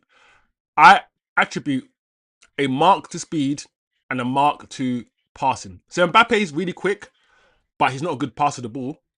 Then I don't care how quick he is. I just see speed as just another attribute like any other attribute, while at the same time understanding that speed in this modern game is important. Because some of the best footballers in the world, yeah, aren't quick. Weren't speed demons. You know, Zidane's and all these guys, they weren't speed demons. So I'm not gonna say Mbappe's not better than Zidane. Mbappe's not a better footballer than Zidane. But to some people, because Mbappe is so quick, they'll say Mbappe is much better than Zidane. No, he's not, bro. Zidane's got more talent in his toe than Mbappe does. But Mbappe's quick. He's quick.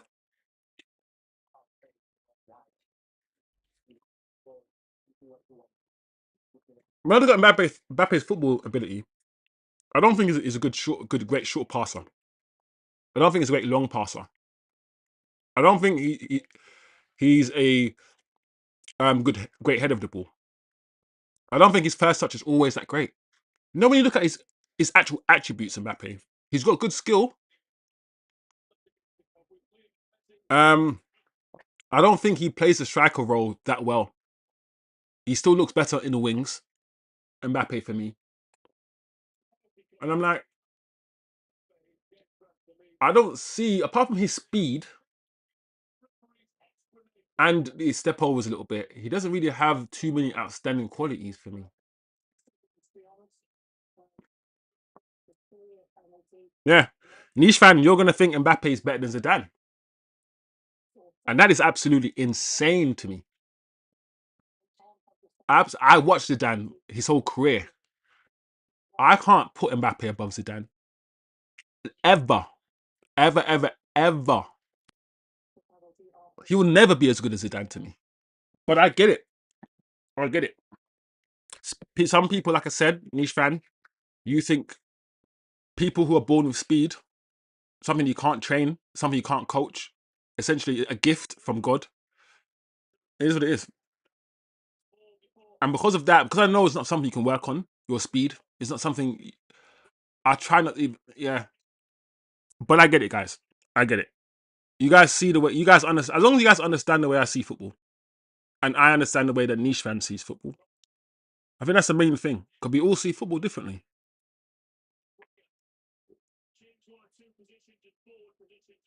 Like, do you like Dembele is a Ballon d'Or winner, but loads of people still think right now in the team, even though Dembele is the one with the Ballon d'Or, people think Mbappe is better. So how do you think Mbappe is better, and all, at the same time respect the fact that Dembele is voted the best player in the world? Anyway, there's fan bases in the world. Some of these players have deep fan bases as well that you can't penetrate. I'll take Haaland over Mbappe any day. Yeah, yeah. I'll take Haaland over Mbappe. Because you need to think about the fact that Mbappe is now a striker. As a striker, Haaland's a better striker than him. As a striker, Harry Kane is a better striker than him. So when you're saying he's the best three players in the world, when he's not even the best striker in the world, how does that even make sense? It doesn't actually make sense, bro. There are at least three strikers in the world that are better than Mbappe at striker, at that role. Kane is much better striker than Mbappe. Much better. But Mbappe's the top three in the world? I don't know, guys. I don't know. He's in my all-time 11. Wow, niche fan. The way you see football is crazy. All-time, you think Mbappe's better than Ronaldinho, Pele, Maradona?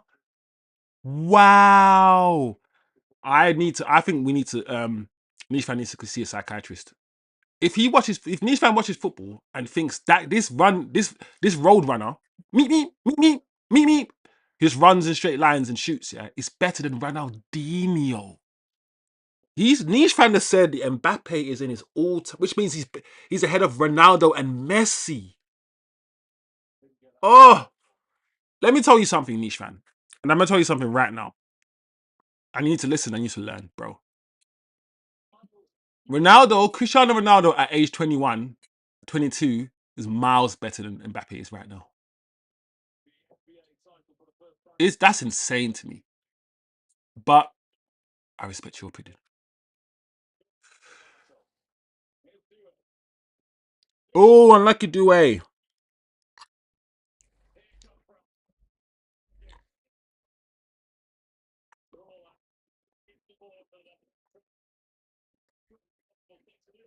I think my personality, when people double down on players like Mbappe and call him the best player in the world, it makes me dislike the player even more.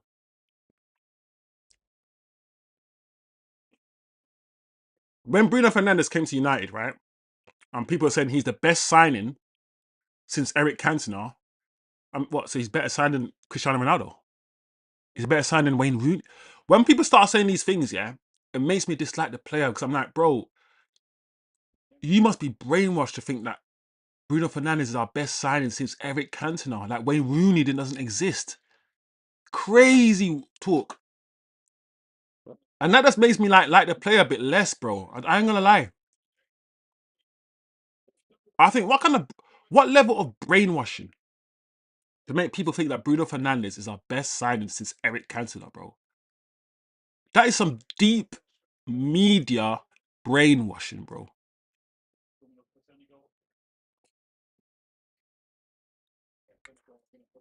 To put Mbappe, yeah, in your all-time best 11 footballers ever is crazy work. I've never had anyone say that. I don't think I've ever had anyone say that unless you're young. Unless you're young and you just never saw Kaka. Unless you're young and you never saw Rivaldo. Unless you're young and you never saw R9. Bro, are you dumb? Nah, bro, we might have to ban Niche. Nah, I'm joking, Niche. I'm only joking, bro. But saying Mbappe is in your all-time 11, yeah, is crazy work, bro. It is one of those statements, yeah, where you gotta check if you need a doctor or something. It's one of those mad ones.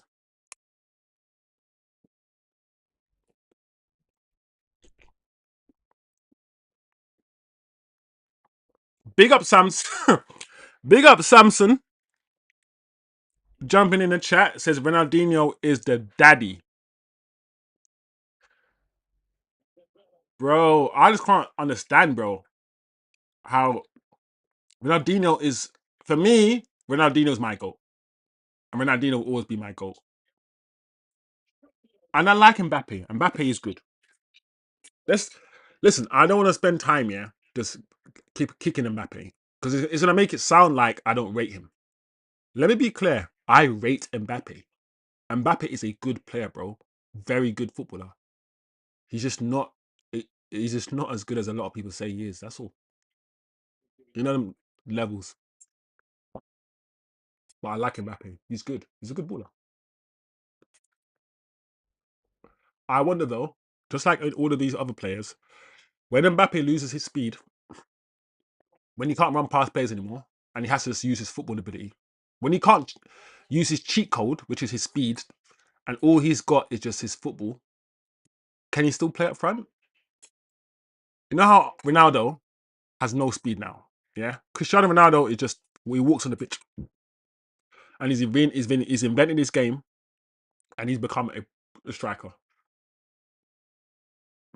These speed demons, these road runners, when they lose their speed and they reach 30 years old, they always look weird when they play football. And I'm always like, guys who rely on their speed a lot to play football, when they lose their speed, they have to reinvent themselves. Guys who don't use speed to play football and never use speed to play football ever can play until they're 40. They don't need to reinvent themselves because they never use speed anyway. So when they lose a bit of speed when in their 30s and stuff, it won't matter to them. They don't need to change their game because their game doesn't involve speed. Mbappe, most of his game is running and running as quickly as possible.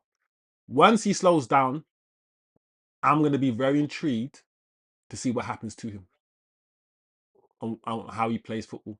Once he can't do step over, and run past you, once he can't do that anymore because he's not quick enough, how does he play football? And that is why I cannot, yeah, give all that waiting just to speed because I know it's not everlasting. When you're 40 years old, when Ronaldinho is 40 years old, he'll still be able to trap the ball. He'll still be able to play ball. I don't know. I don't know about players who just rely so much on pace. What happens when they get older? What do they look like? Oh, once again, Jackson. Jackson. Oh, guys, we were like just over 10 minutes left. Come on, Senegal, bro. Oh, Jackson. The problem with Jackson, yeah, is that when he was playing for Chelsea, he was offside a lot, bro. Oh, unlucky Jackson, bro. That ball in was a good ball, you know. Kane isn't better. Kane is a different type. Yeah, I know Kane is a different type of player, bro. Every player is a different type of player to everyone else, bro. Doesn't mean he's not better. The only thing Mbappe has over Harry Kane is speed. Harry Kane's better passer. Harry Kane's better shooter. He's got better vision. The only thing Mbappe has over Harry Kane is that he's quicker and he could do stepovers. So he's a bit more skillful. But I don't know actually. Niche fans surprised me, so I can't even put words in Niche fans' mouth. But I will take Harry Kane over Mbappe up front, bro. For the position he's as a striker, I'll take Harry Kane over Mbappe. That's what I'm saying. Ronaldinho, Dino's a bad man. Mbappe is the best. Ronaldinho is the daddy. He does things that only Zidane can do. That's a daddy. Ronaldinho's a daddy, bro. Niche fan, love Niche, bro. Big up Niche fan. So yeah, when man loses speed at 30, he's calm. Man will retire a billionaire. Bro, I ain't seen that money, so I don't care. I ain't seen that money. You know the ones. Me not care. Me not care about nobody else's riches. Me now gonna get excited when another man. Oh shit, who's that? Elisa on the floor. Is he injured? Come on, Senegal, bro. Come on, man.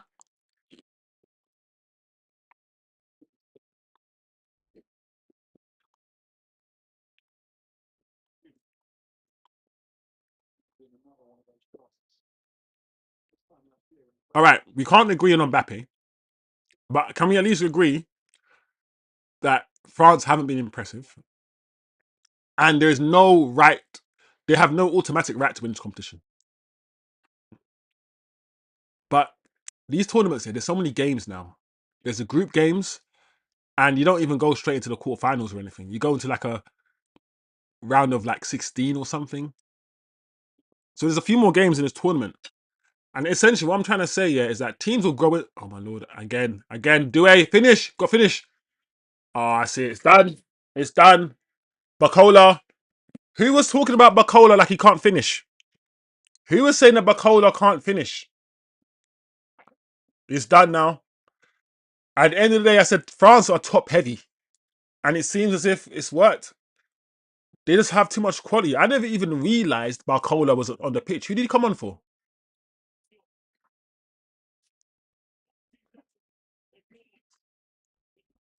What a finish as well. That dink. I'm not gonna lie, yeah. Barcola, especially in the final, was moving funny, bro, when he came on.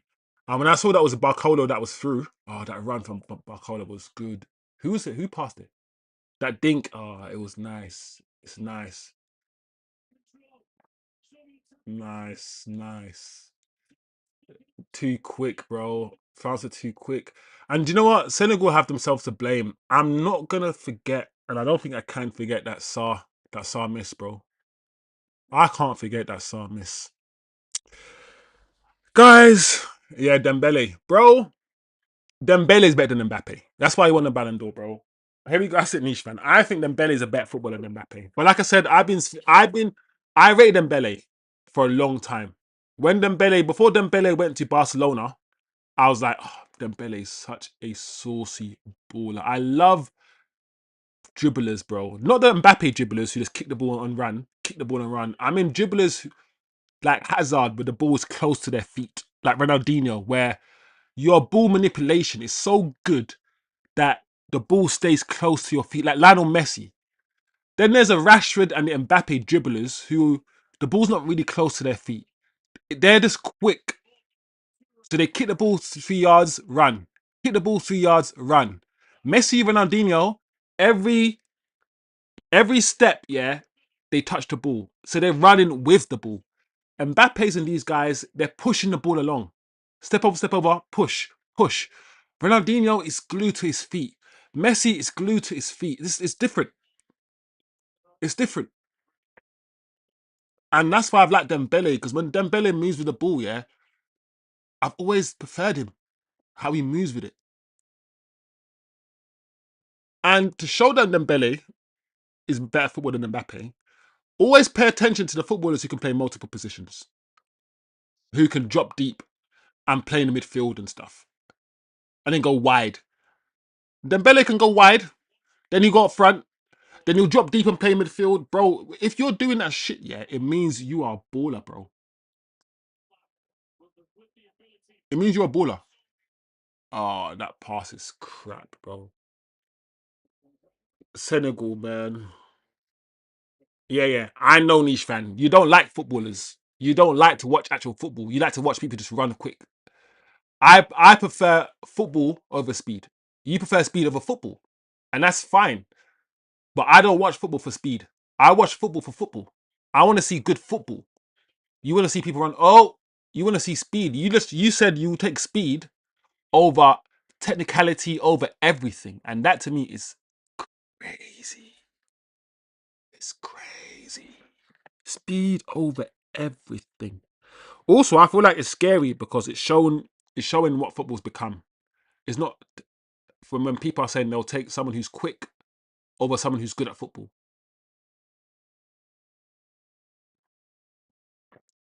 And there's too many of those sort of players. There's too many sort of like Adama Traore, all those wingers that are just quick, but they're crap. I will never take speed over everything, bro. I would take a good footballer over someone who's quick every day. But I like this conversation. I like this conversation because it shows the fact that football can be interpreted and it can be watched, yeah, in different ways, bro. In different ways.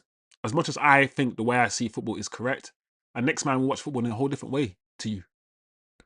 A whole different way. And that's the whole point of this channel. It's the whole point of the channel.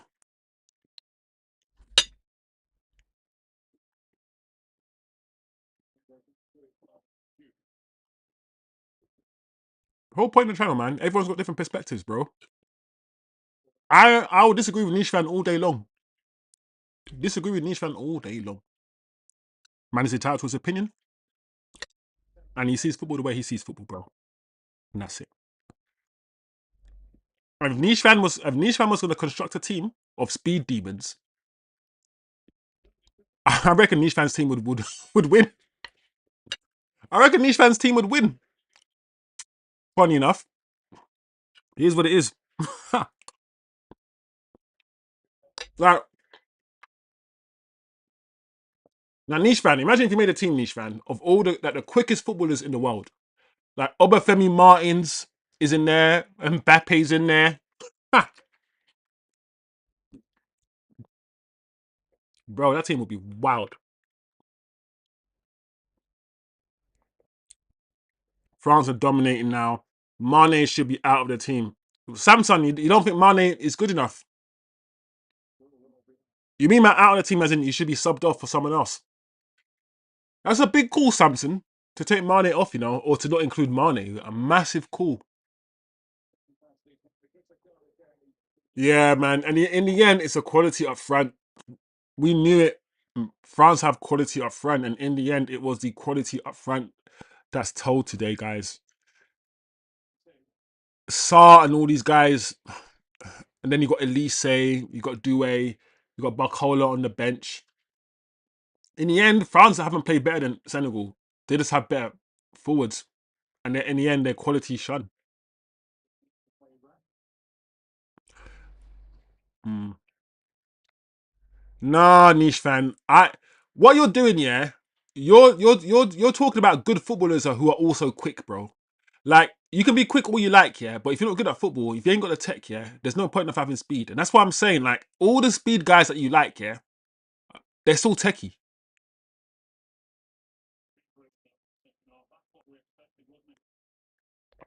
But yeah, their speed set them apart. Ronaldo, CR7 speed set him apart. Speed is like the icing on the cake. It's a little sprinkle. It's the extra thing that might make you go to the next level. But for me, it's not essential because some of my favorite players weren't the quickest, I guess. Um, yeah, I'm not gonna lie, Samson. I don't ever think There we go. I don't ever think Mane had the best touch. Anyway, even when he played for Liverpool, yeah, his touch was always just interesting to me. I think you got to keep Mane on, bro. But I don't know. I don't watch Senegal all the time like that, Samson. But I hear what you're saying, bro.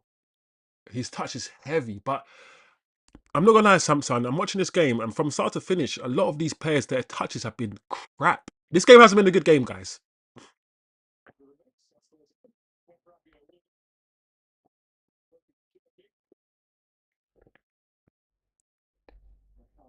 Like, despite the fact that France have scored 2 goals, I don't think this game was great. I really don't think it's a great game, people.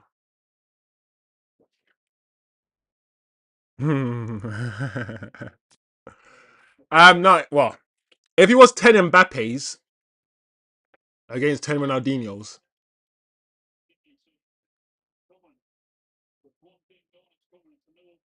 I don't know. I tell you why I say I don't know. Because speed is important, but my team will have the ball. And my team will pass your team off the park. Ronaldinho's not losing the ball. If I had 10 if I had 10 Ronaldinho's, I don't know if he's losing the ball. He's passed the ball to him to another Ronaldinho. Imagine another Ronaldinho. But then imagine another Mbappe. I don't know. It's actually an interesting conversation. Forget the fact that none of these guys here can actually defend and they're both attackers. Imagine 10 Ronaldinho's and a goalkeeper against 10 Mbappes. Like I said, Mbappe will be playing on a counter attack and Ronaldinho will be keeping the ball. But Ronaldinho's quick. Like, don't think Ronaldinho wasn't quick, bro. Ronaldinho wasn't a speed demon like Mbappe, but Ronaldinho could beat a man and get past him. He was quick. But yeah, I ain't gonna lie, Niche fan, that is funny to think about it. Imagine 10 Mbappes against 10 Ronaldinho's, bro. Niche fan makes me laugh, bro. 10 Dorgus, yeah, it still makes. I don't know why it makes me laugh. The 10 Dorgus, bro. A whole team of Dorgus. Because Dorgu, yeah, the reason why I'm laughing about that whole 10 Dorgus because he's so erratic. Like, I like Dorgu. Wow, that pass is crap. I like Dorgu, but he's still so raw and erratic. So I can imagine like 10 of him being just like calamity, but also strong. Like 10 Dorgus, you can't get past 10 Dorgus, bro. They will hench you out, outmuscle you, outrun you. No, it's silly. It's all fun anyway. It's all a bit of fun.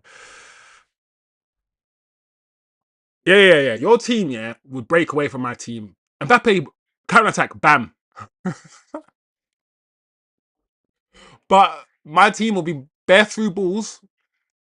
Like my team will cut you open, man, as well, bro, with skill. So yeah, now it'll be interesting though. I beg someone online simulate it.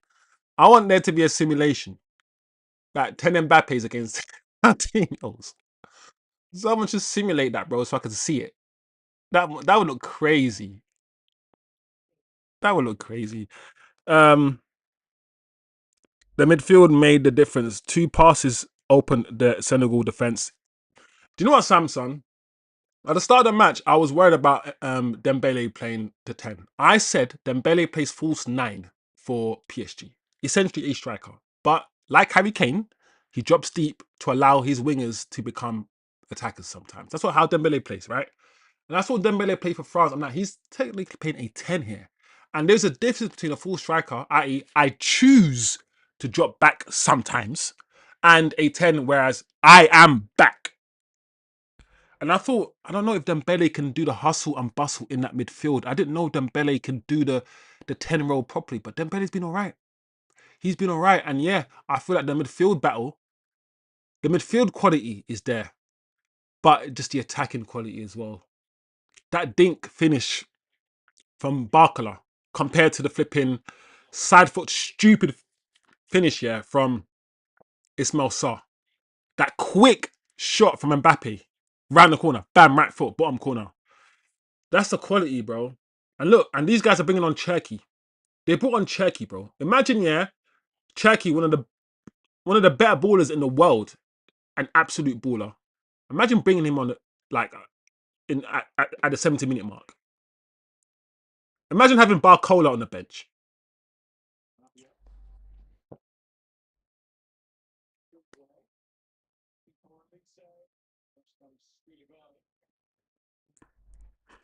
We can't beat Tendoku. Bro, that match will be crazy, bro. That match will be crazy.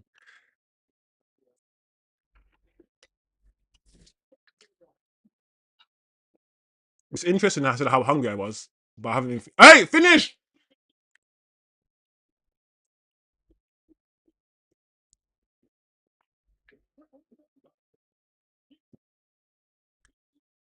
bro. Imagine scoring the hardest chance here they've had in this game. They score. I swear that's the most difficult chance they've had. Yeah, I ain't gonna lie. The goalkeeper is fishy there. This is the Chelsea goalkeeper, right? No, it's not. Sanchez is the Chelsea goalkeeper. Yeah, he's straight at the goalkeeper. The goalkeeper dived, bro. The ball went straight at the goalkeeper. Wow, he went straight at the goalkeeper. The goalkeeper, nah. The ball was coming straight at the goalkeeper. The goalkeeper went, All right, this is what should have happened earlier, bro. It's too late, bro. There's 3 minutes left. You ain't gonna score a second goal, man. But it looked like a great goal. But when you look at it again, it's like, oh, this goalkeeper is on. Look at Elise.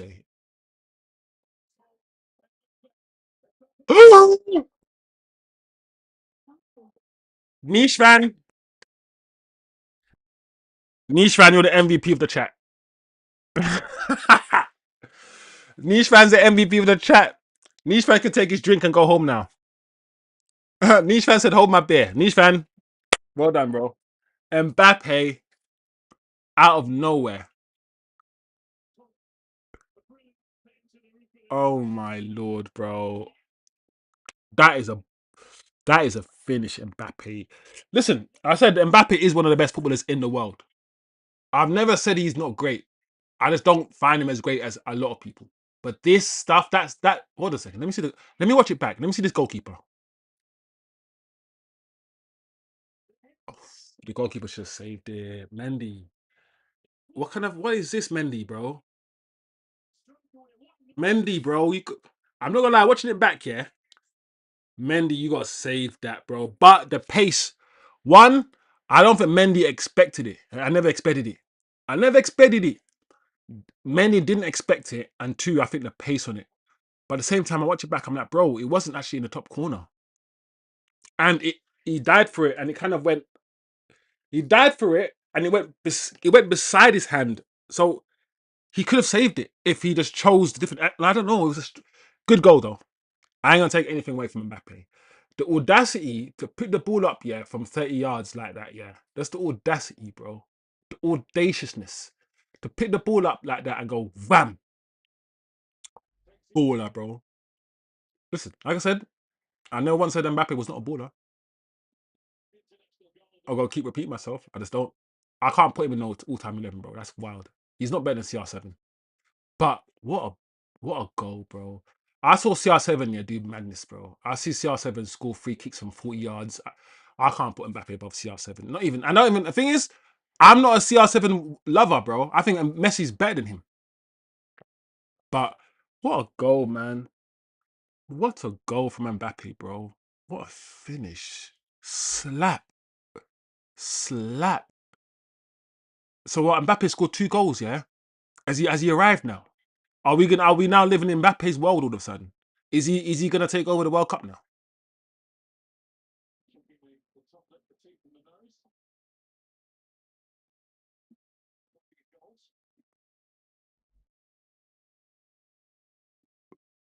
Look at this. Picks the ball up, slap. Oh, just look at it back again, bro. Oh, turn, slap. Oh, but it wasn't even top. I'm looking at it, it's a good goal, but I think the goalkeeper has to do better. I think so.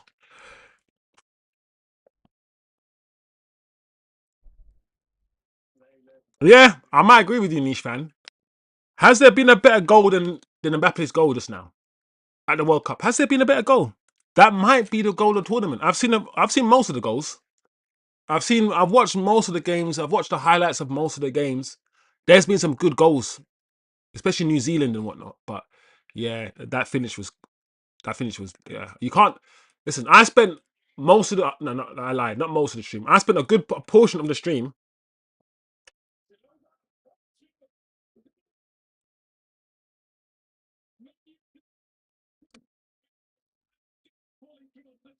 Bro, this French goalkeeper needs to go in the bin as well, actually. Ah, Chouameni. Ah, he's lucky. Ah, and once again, yeah, can I say I like Chouameni? Can I quantify this? I think Chouameni will be a good signing for Man United. But I've never watched Chouameni play football and been like, he is amazing. He is amazing. I've never done it. Chouameni has never amazed me. I've never watched a match and been like, yeah, Chouameni's a man of the match. He's been absolutely. I've never seen it. I do like him though, guys. I do like Chouameni, and I think for what we want to do, his experience, his know-how, all of these things. But I'm just saying he's never excited me, bro. That's all I'm saying. How would you analyze? How would you assess this game, guys? Because let's be real. Let's not lie to ourselves. The quality. The thing is, I can't say the quality was shit. While at the same time, Mbappe's banging in goals from 30 yards. I feel like overall, the touches, especially in the first half, the first touches, the way the ball was bouncing off the player's feet, passes going astray, it lacked quality. It was really bad. And I feel like the full goals came in like the last half an hour of the game when everyone got tired and stuff. So I don't know. Congratulations to France. In the end, they won. They should have won. They were expected to win. Senegal will feel hard done by a little bit, but at the same time, I feel like it's on them. They were given opportunities. Ishmael Sarr should have scored. You didn't want to eat your breakfast, or your dinner, or your lunch, and that's up to you. You go hungry. That's fine, but that was a choice. So in the end, it was just the French quality that shone in the end, wasn't it? Their midfield and their attack eventually, and that's also something to think about. At any moment, France can just come alive. At any moment, it's like bam. Similar to Germany, France versus Germany is going to be, if that game happens, it's going to be a very interesting game. Big up the chat though. The game's done. Not as good as I wanted it to be. Not as good as I thought it was going to be. Senegal, apart from the fact that France had better players and they took the opportunities, Senegal, they had good amount of possession, especially in the first half. I felt like in the first half, Senegal were the better team. Big up the chat, man. TK stepped in. Big up T Kizzles. It's an Mbappe wonderland. Okay, Mbappe is better than just now. Eddie's funny. And also, because his name is Just, yeah, when I'm reading your sentence, Eddie, I gotta be like, what? He's better than just now. Oh, he's better than just. Flipping heck. Mbappe is a good player. Yeah, Mbappe is a good player. The French keeper is the weak link, bro. The French keeper tried to duck out of the way of the shot. Yeah, I'm not gonna lie. I look at Mbappe's shot again, and the goalkeeper should have saved it. It wasn't in the corner. He he just put his hand in the wrong place. He dived the right way. He put his hand here, and the ball went here. So what we have to do is do this. Let's do this, and he saved it. The goalkeeper's a fool, bro. Um, Mbappe is a good player. Niche fan says they will be amazing from now on. Mbappe is a flopper, and hey, we're having some strong opinions on Mbappe today. You know when a player divides opinion, bro. Wow, sausage, bro. Mbappe is a flopper and a cancer on any team. Take his speed away, and he is nothing. I can't stand him one bit, which I'm sure is obvious. Okay, sausage. It's good to let it out. Let out it's cool. And you know what? Sometimes we own it. If you don't like a player and it means you're biased. And sometimes, yeah, I have something against Mbappe. Mbappe the dictator. You know, everyone's calling him a dictator now, right? Because of Madrid and all that stuff. So I get it. I get the feeling that Mbappe conjures up, but I'm gonna stick to football. Yeah, and I'm gonna say I agree with Sausage. I don't agree fully. I don't, but I hear what he's saying. He's saying it's actually exactly what I'm saying. Like speed is important, but take away how quick he is, which he's born. You're born with speed, bro. You don't learn how to. You learn to play football, but you don't learn to run quickly. Running quickly is just your genes. Take his genes, his natural genes away. Denim. I'm joking. Then he's half the player, or is he? Because he just slapped the ball into the top corner from 30 yards. He didn't use speed to do that. He just spit the ball up and slapped it. Bro, this Mbappe conversation, this is good. If it's because he's good, yeah, why he divides opinion. If you're absolutely rubbish, you won't get all of this division of opinion. And I feel like our chat is intelligent enough to hold everyone's opinion on Mbappe. Whether you don't like him or whether you like him, I can understand. You know me, I try to understand both sides of any perspective. I try to. I try to. Hmm. Yeah, I mean, Sausage is having the same sort of conversation I had about speed and the way I see speed in footballers and how I see it as just another attribute. Like, for instance, when people were saying Kante was better than Pogba, I was like, why? Because he runs more. And like Pogba is better than Kante in every single metric, every single passage, and everything. He's better than him, except for the fact Kante covers more ground. And I hate the fact that all you got to do in football is be quicker than someone else, cover more ground than someone else, and then you're better.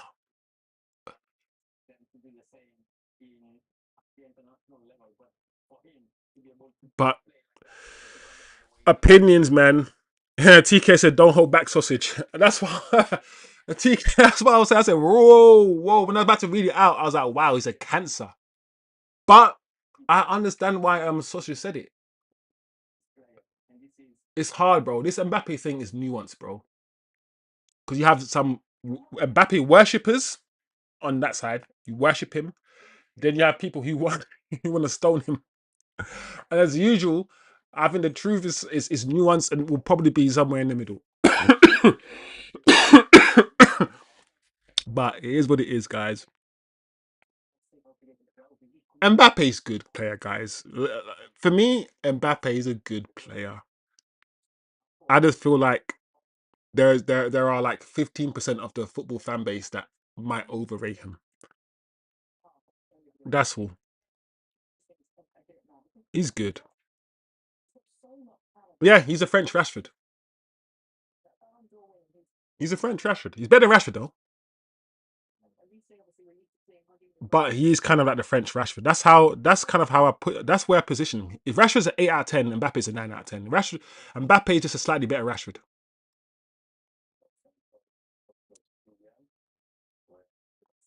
Because Rashford's no longer at his prime. But prime Rashford, when he was doing Rabonas and smacking the ball in the top corners and scoring those free kicks, prime Rashford for like 3, 4 years ago was a madness. But yeah, the Rashford of 4 years ago, before he lost his speed. Because Rashford is only 28. So Rashford right now should be in his prime. But Rashford's prime was about 24. Rashford's prime, I think, was about 24, 25. That was his prime. Ever since Rashford got that little back injury, you know the Oli got a Solskjaer time, the Oli period where Martial was injured because of Oli, because Oli played Martial through injury. We need to understand how Oli destroyed so many careers. Played Pogba through injury, fucked Pogba up.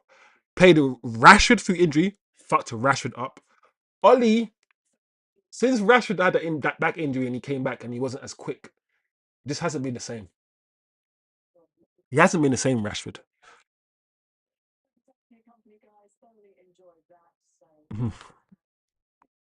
TK's making you laugh. Oh no.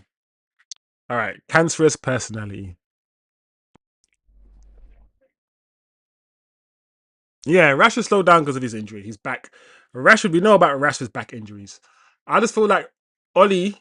I just feel like sometimes, yeah, we forget that managers are selfish and managers try to protect themselves.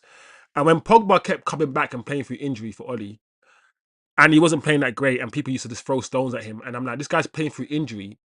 I hate the fact here that the Martials and the Pogbas have ruined their careers through injury. And the reason why they're injury prone right now and they can't play football is because we, Man United, didn't have good enough players. They couldn't be substituted. You couldn't take Pogba off and put on someone that's good. So Pogba had to play every game. Martial had to be run, and they worked and they killed their bodies for our football club. They destroyed their bodies for our football club, only for our football fans to be like, "Oh, Pogba and Martial." I'm like, bro, imagine being not imagine being 40 years old and thinking you're not gonna have a knee because playing for Man United broke your knee, and the fans not even appreciating that you gave up like 10 years of your life. Yeah, you gave up 10 years of your life for them, and still boo you and still hate you. Wild, absolutely wild. But it is what it is. R9.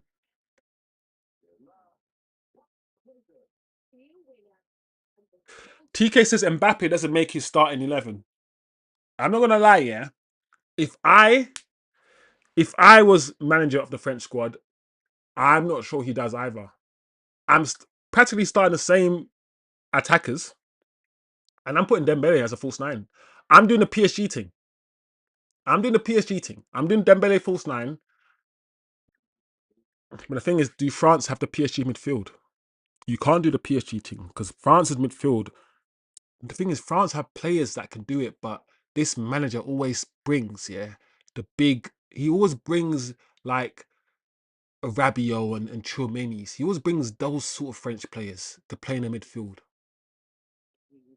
But now I'm thinking about it, I'm like, if I start Dembele as a false nine for France, I need a third midfielder to play that attacking midfield role. And I'm like, who's the French midfielder that I play that role then? I don't know. I don't know who it is. Who would you play? Which saucy French midfielder would you put as a 10? Turkey. Turkey. Yeah, of course. Of course. All right, let's go. If I'm French manager, I'm doing the Dembele false nine, like the PSG Dembele. Get the best out of him. Doué and, um, Elise can start as the wingers, guys. Then you put Cherki as a 10 and you keep Rabiot and Chouameni. And then you'll bring on Mbappe. I would bring on Mbappe around the 60-minute mark every game and say, okay, cool. Now Mbappe, run these defenders ragged. That's what I might do, actually. TK says, love him or hate him, Mbappe is good for this generation's game. TK, 100%. 100%. Entertaining regardless of how bad a teammate he might be. Yeah, I feel like that comment was a pragmatic, unemotional one. When there's a lot of these comments are emotionally charged. Right, rightfully or wrongfully so, but that was more of a level-headed comment about Mbappe. I agree with TK. Samson says Elise as number 10. Nah, you got to play Cherky. So Samson, surely you got to play Cherky as a 10. Keep Elise out wide. Like I said, keep the wingers where they are right now. Put Dembele as a false nine and put Cherky behind him. Imagine Cherky and Elise and Doué just all running beyond Dembele. That's saucy, bro.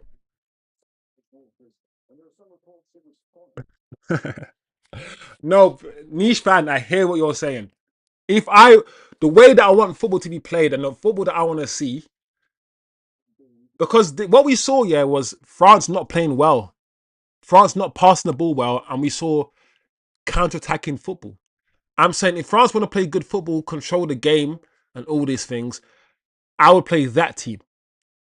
And sometimes, yeah, the team you play, yeah, or you start with, you might not even play the best players.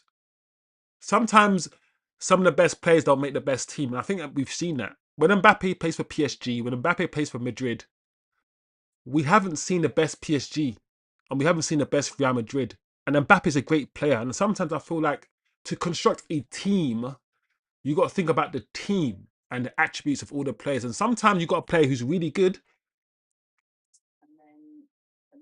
but he might not be part of your first team.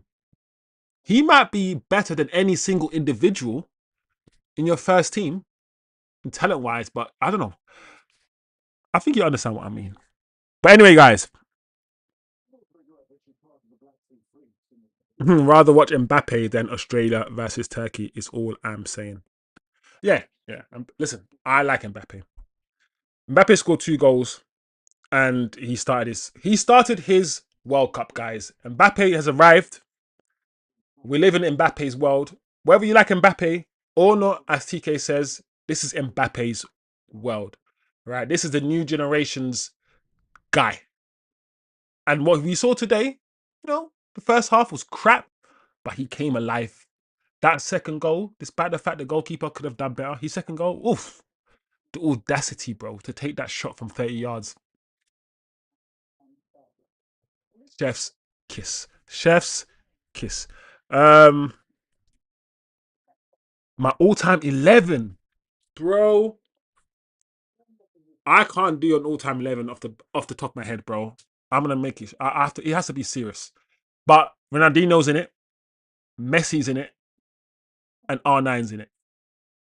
Maybe my all-time 11 might have Messi on the right, Ronaldinho on the left, and R9 up front. Oh, see, you can't do it. See, this is what I'm saying. 'Cause I'm thinking about Pele. Pele was dumb, but I liked R9, bro. I loved R9. People tell me I just wish I saw more Pele, but from what I saw, Pele, he was dumb. That might be my front three. Who am I putting in midfield? Oh, I need to give that thought, bro. I need to give it a thought because I was thinking of maybe putting Maradona. I might do R9, then I do Ronaldinho, then I do Messi, then I might put Maradona behind R9 because I think Maradona can play 10. Mm. Who am I playing in midfield? The midfielder conversation is the hardest. The midfield. Who am I playing in midfield? I don't know. But then, who am I playing in defense? Am I playing Nesta, Maldini? Or am I playing Cafu? See, niche. Let's not do this right now. I'm too tired. LA is overrated. Niche fan says Mbappe is in his all-time front best three, and Pele is all right. Niche fan. Before I cancel the stream, big up Osmaniac in the building. Do we think this World Cup ball is given? Mmm. The sport is swerving. I'm gonna ask Niche fan this question: do you think Mbappe is better than Pele? I want to know your answer to that question, bro. Because you love Mbappe, but you think Pele is overrated, bro. Did you watch Pele? I wasn't alive when he played football, but from what I saw of Pele, my gosh. From that Pele, yeah, his longevity was crazy, bro. Pele played football for time. Oh shit, I forgot about Neymar. Nah, Ronaldinho. Neymar is back up to Ronaldinho. So Neymar will be back up to Ronaldinho on the bench in my team, in my all-time team. I'm just thinking, who do I play in the midfield? Zidane? I like Pirlo, but would Pirlo make my all-time great midfielders in my all-time 11? Hmm? With Javi? I don't know. Skulls? Yeah, pass, guys. It's one of those ones where I'm gonna put hella thought into it. Would I put Roberto Carlos as all-time right back? No, I probably wouldn't. I don't know. It's too many players, guys. Big up the chat. Samson said Pele is overrated. So two people agree that Pele is overrated. Um, Samson says Zidane. When you press a team into their own third for most of the game and it's not a back and forth open match, Mbappe disappears. Therefore, he is one-dimensional speed. Yeah. When you have a high line, just like any other speed player, Mbappe thrives with a high line. If you sit deep, we've seen with Madrid and all that. When you sit deep and sit back, These speed players, they're not as effective. We understand this. We understand this about football. Samson says Zidane in midfield. I know. I was thinking Zidane, but I want to make sure that I'm not thinking too narrowly. I'm trying to think. Has it been who else is? Would I put Kaka as a 10? Would you put Kaka as a 10 in your all-time over Zidane? I don't know if I would. But easily, I could mess it. I could put okay, cool. I could put Ronaldinho, R9, and then put Messi as a 10. And then fit who would I put on the right then? CR7? Maybe? Maybe. Bro, it's a difficult question. Pele, so Osman says, the serious way to do an all-time 11 is only in the era of football that we have watched. It's too hard to contextualize Maradona and Pele. Good point, Oz. Good. That's why I didn't put Pele in it, and that's why I didn't put Maradona in it. It's difficult to contextualize when you didn't see, and you got to rely on videos, clips, and all these things. But the clips that we saw, they were absolutely amazing. They were absolutely amazing. And you got to contextualize the era. How difficult was it to play football? The quality of the pitches, the quality of the players around them, all of these things. You got to. There's how do you contextualize it when you weren't there? I've been alive for almost 40 years, so I can contextualize everything I've seen so far. So Pele is the only player to win the World Cup 3 times. Yeah, TK. I'm not gonna lie, TK. I'm not hearing Pele's overrated thing. If anything, I think Pele's underrated. I think people look over Pele and what Pele did. Like Pele, what Pele did could never be repeated.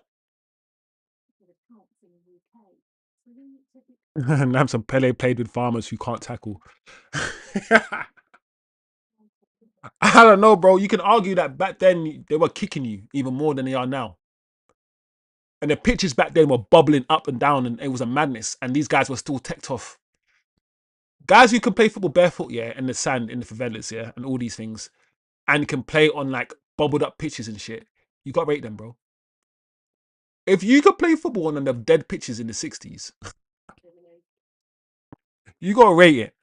You got to rate it a little bit, guys. A little bit. Everyone, write your GOAT player in the chat. Just one name. All right. Let me see what people have said. Let me see what people. Conversely, if any strikers of today had to face the tackles Pele faced, they'd be in the hospital. Thank you, Oz. It's hard to contextualize, bro. Like players now are protected. You get pushed now, free kick. Back then, I don't know. Like Bobby Charlton's and George Best's and all these guys who played for, like these guys were getting kicked, bro. And the ball was funny. Do you remember the ball back then? The ball back then, was it made of pigskin? No, I don't know how. Okay, we're not going to go back to like 100 years ago. But the ball wasn't the greatest ball back then. Sausage said not Mbappe. Zidane and Xavi. That's the midfield that you'd pick. I like that midfield. Zidane, Xavi, Iniesta midfield. I don't know about both Xavi and Iniesta though. I'm not gonna lie, yeah. I'm one of those people who actually believe, yeah, Scholes was as good as Xavi. No, when you say stuff like that, people say, no, no. I'm like, hold on a second. I've watched Paul Scholes, bro. Paul Scholes doesn't lose the ball. The way that Xavi, yeah, is press resistant as fuck, yeah. Paul Scholes is press resistant as fuck. I think Paul Scholes, yeah, could have played in that Barcelona midfield easily. And I reckon if Paul Scholes was in that Barcelona midfield, people might be saying he's better than Xavi. That's all I'm saying. I think Paul Scholes, when the Lampard Gerrard conversation, and maybe I'm a Man United fan, so I'm going to be biased. I think Paul Scholes is a level ahead both Gerrard and Lampard. I don't even think it's close. I think the control that Scholes had, the intellect he had, the way he controlled the midfield, every pass he, bro. Unpopular opinion, yeah, but especially when guys like Xavi used to come out and Xavi used to say, "I rate Paul Scholes is a great midfielder. He's a better midfielder than me." Maybe he's been humbled by saying Scholes is better than him, but I rate his goals, bro. I rate his goals. Niche fan says, I'm not playing a 10. I'm playing with two strikers up top, Mbappe and R9. I go Maradona. Yeah, I know TK loves, but TK, I think you saw Maradona. didn't you, TK? So you can say that with your chest. Big up, hey, Acho just jumped in. Say nothing. Say no more. Acho just jumped in the building. Man of the match should be Elise. He ran the show. Acho, I don't even think the match wasn't even that good, yeah. Even though there were 4 goals scored, but Elise was. I think Elise was good. I think Elise was good. I was 10 years old when I watched Maradona dominate Mexico 86 and hand hand and foot. He has no equal. It's him and everyone else. He fools. This is where things get spicy. People got to stick up for their man. Wait, that came out wrong, but you know what I mean. Cannot argue with a Maradona shout. In the GOAT tier, no doubt. Mbappe's the GOAT. He's finding England to let it rest. Mbappe is the greatest footballer of all time, bro. I beg you, man. Yeah, just watch a comp. Yeah, we should. Okay, we're gonna have to do it. We're gonna have to watch comps, bro. I know comps ain't everything, but we're gonna have to watch 5 minute comps of R9, 5 minutes comps of Ronaldinho. Then listen, it's the summertime, right? And there's no football, so we have time, guys, as a community to do bare shit. Yeah. So let's do it. Not today, but let's do it because this conversation will go forever. Um, we might do a thing where everyone can post a link, yeah, of their comps, yeah, of their goats, yeah, and it has to be like 5 minute comp or something. And we go, we go and watch every comp. We go a Pele comp, a Ronaldinho comp, and an Mbappe comp. We look at the tech, we look at we look at stuff, and we talk. You know what? I like that idea. That's all right. It's not too bad. Um, I've seen Maradona's epic goal, 86 goal against England, so many times that I can play it in my head. Hand of God, hey, hand of God. Pele played with defenders who work on the farm. These guys are coming for Pele, bro. I can't believe it. I think it's, I, I might put Pele. The reason why, even though I didn't see him, I'll put Pele ahead of Maradona is because Pele. I think Maradona had like good 3 years where he was on a madness, whereas Pele had 10 years. This is how I sometimes think about it. At Maradona's peak, he was better than Pele. But Pele was good for 10 years, bro. 3 World Cups and shit. That's how sometimes I like to think of it.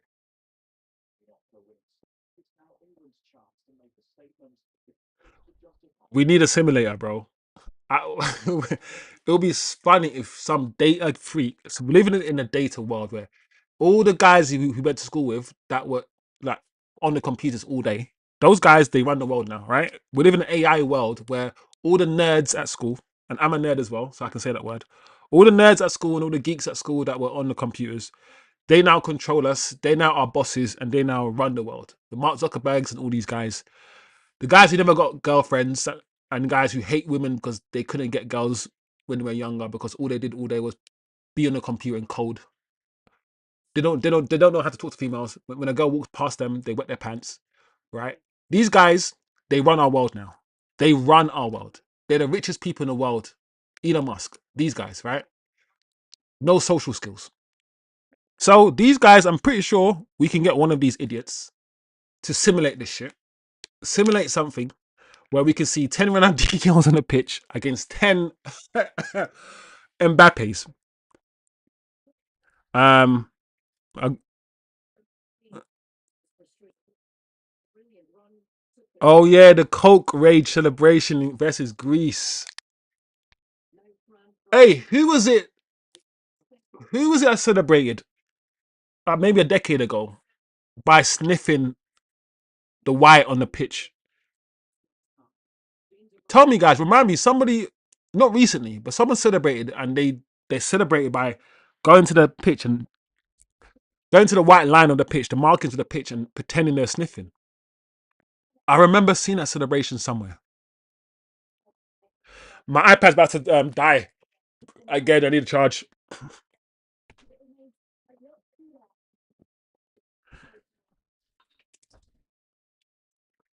I don't know about goat, but I would say someone like Ronaldinho.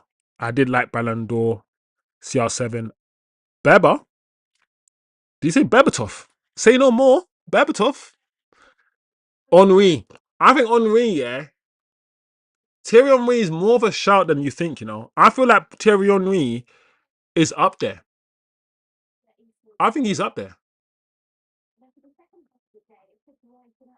The question is, who's better, Thierry Henry or Mbappe? Oz. Who these? I know what Oz is gonna say. Um, this is the same. Yeah, this is the same argument that happens in NBA where younger generation says LeBron, and the smart people say Jordan. Yo, I ain't doing a Goldbridge separation. You know when Mark Goldbridge comes on the United stand and he goes, dumb people think this and smart. That's I don't like that division, bro. But it's funny. It's funny. Smart people say Jordan. Young guys say LeBron. It's hard.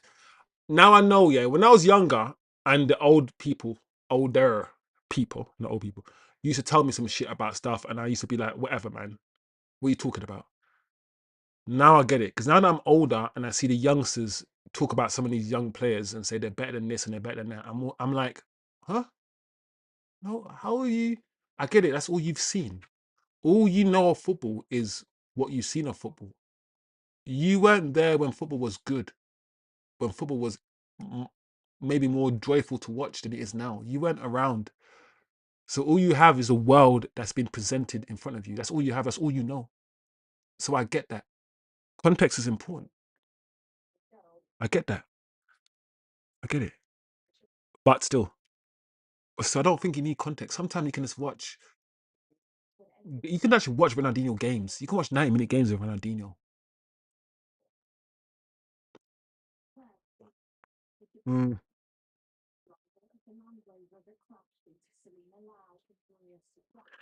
Data won't do the GOAT argument justice. Yeah, bro. Bro, Atro, I had to stop myself, yeah. Because I was about to go ham. I hate these guys. I hate that all these AI freaks, yeah. I hate AI, bro. I hate Zuckerbergs. I hate Elon Musk's, bro. I hate these autistic. I can say it because I'm autistic as well. I can cuss. I can cuss whatever I am, right?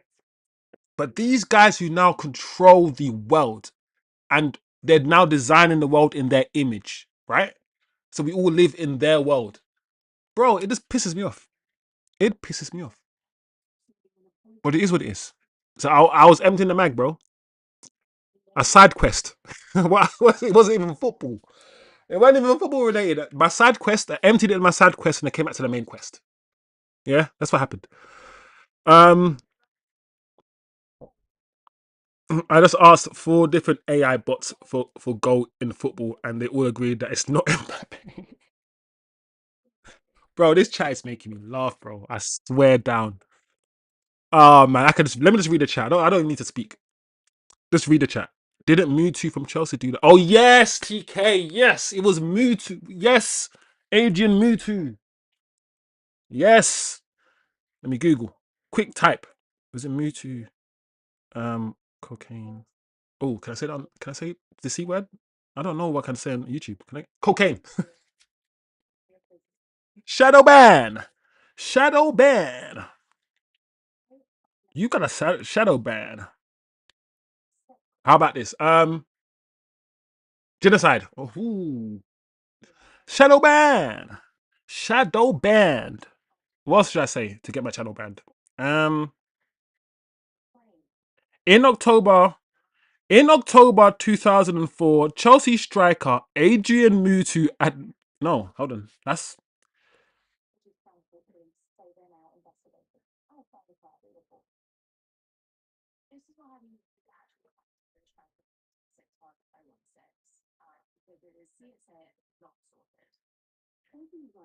no. What?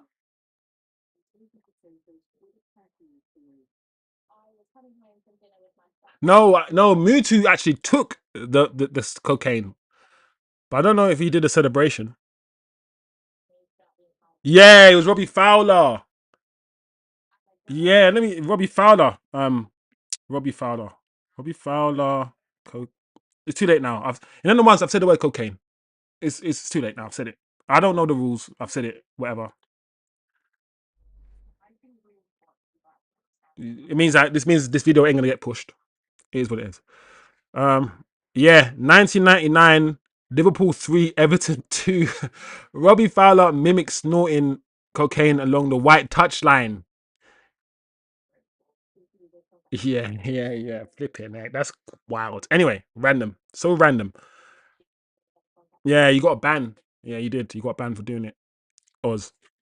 Random. Um, what's bigger than stats? I ain't gonna lie, Niche. You're definitely the new generation. You are definitely new generation. Don't forget, and I always remind people, before Sky Sports and Opta stats came about, only recently, 10, 15 years ago, they started doing all this stat stuff. They had basic stats, possession, how many goals you scored, etc. And about 15 years ago, they started doing a hell of stats and goals, key passes, assists, all of these little random. Like, how XG? I'm like, bro, you're doing too much, bro. Just watch the game. And we know the rule. And the rule is this: use stats to support what you see with your eyes. If you can use your eyes first, use them first. Watch the player, and then you can look at his stats and be like, yeah. What I do not like is when people don't watch the player, look at the stat, and base everything on the stat, bro. Stats only tell you what stats tell you. It doesn't tell you how they scored a goal. It tells you that they've scored a goal. If the stat says you scored 30 goals a season, you scored 30 goals a season. Don't try to extrapolate anything else. You don't know if those goals were all tap-ins or if they're all far range shots. You don't know until you see with your eyes. Stats only tell you what these stats tell you.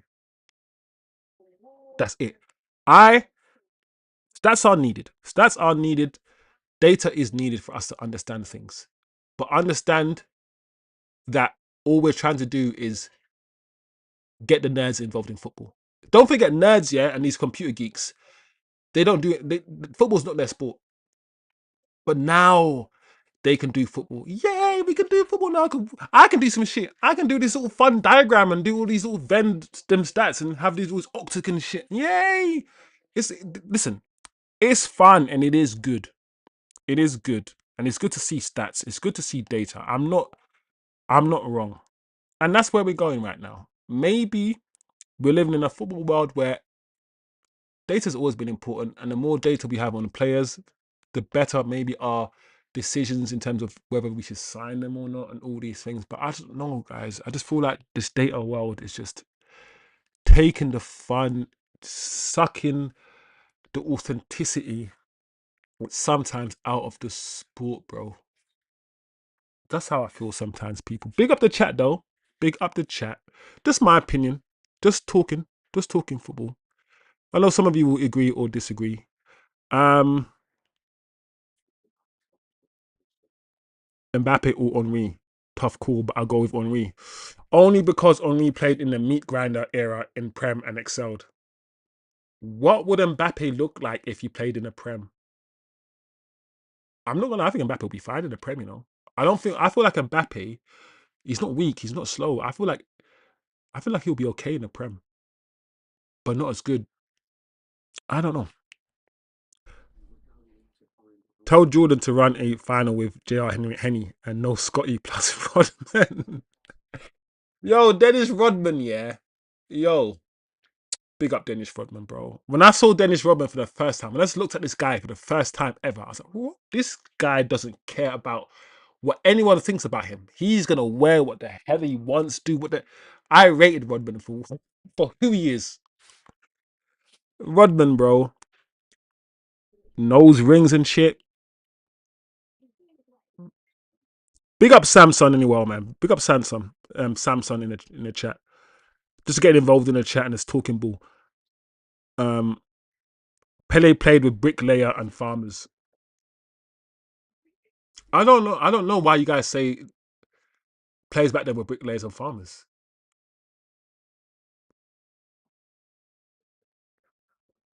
But at the same time, the athletic qualities or the athletic ability of footballers now, you could argue, is better than it was then. So I hear you. I hear you guys. I hear you. It's a nuanced conversation, but it's a good conversation. Um, Pele played in flip flops. That's the problem I have because Pele could play barefoot and will still ball out, and Ronaldinho could play barefoot. I listen. The Brazilians, yeah, the R9s and they are the other Ronaldinhos. They are the supreme ball manipulators. They're the ones who can play football barefoot, and you have to rate that, bro. Chosen testing, yeah, bro. You got to test the boundaries, bro. And I don't know what I can say and what I can't say, bro. Everyone always talks about for instance, I should not be swearing. I shouldn't really be swearing, and I try not to. And that's also a problem. My thing ain't gonna get pushed if I keep swearing. So I need to clean up. I do. I need to clean up a little bit. To be fair, when I'm doing the week shows, like the Monday or Wednesday show, and I'm doing like the transfer stuff, I don't really. I'm more professional. When I do watch-alongs, I'm more relaxed, right? And that's probably when I start swearing and cussing a bit more when I'm watching the game, rather than when I'm presenting a show or just going through the news. So I feel like I have different modes. I have a very funny, jovial mode when I'm just being silly, but I can also be very serious. Eye test is key. It's paramount for me. There's people who buy players just by looking at the data. There's been a few signings like that. Wasn't Bebe? Wasn't Bebe from Man United a signing that we made and we admitted that we never saw him play? Was it Bebe? There might have been one or two signings where we admitted that we didn't see them play football and we just signed them purely on the data. Modern defenders are more better and cleverer. Yeah, that is definitely a something that people say. The modern defenders now will be more athletic. Footballers in general are more athletic. You can't just run past a player now like you could back in the day. That's for sure. Um, yeah. I'm not gonna defend the Pele thing. All I'm gonna say is that I rate Pele. But I'm not gonna sit here and like die on the Pele hill because I wasn't around when he was playing football. So I'm not gonna die on that hill. But I will say I rate Pele, and from what I've seen of Pele, I would take him. He's better than Mbappe, from what I've seen. Um, United finally giving Pogba flowers. Too late now, bro. This Pogba. I will talk about this Pogba situation for a long time. I think I saw. Was it Adam? Adam from Forever United TV when he's going through he went through all our purchases, and he said how Maguire was a success, 85 million, but Pogba was a flop, 89 million. And I was like, what? The same Maguire that we tried to sell for 3 years and couldn't sell him, he was a success. And the Pogba that we played through injury, because we didn't have anyone else, and we kept begging him to play and kept rushing him back, and who carried us for 4 years, who finished second with Jose Mourinho, second and third with Oli. Our most successful period since Fergie was with that Pogba period. More successful than this recent period with Bruno. And he was a flop. Bro, the narrative, you can't beat the narrative that's set by a lot of these Liverpool pundits in the media. Yeah? These Liverpool pundits in the media. They've set the narrative when it comes to Pogba. It's crazy. The Pogba talk is crazy, bro. I saw with my eyes this guy ball out for us. He saved Odi.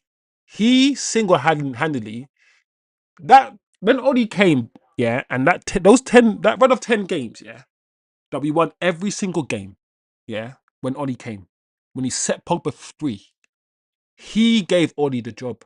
He single-handedly. I can't forget how good Pogba was, bro, in those 10 games. Absolutely incredible.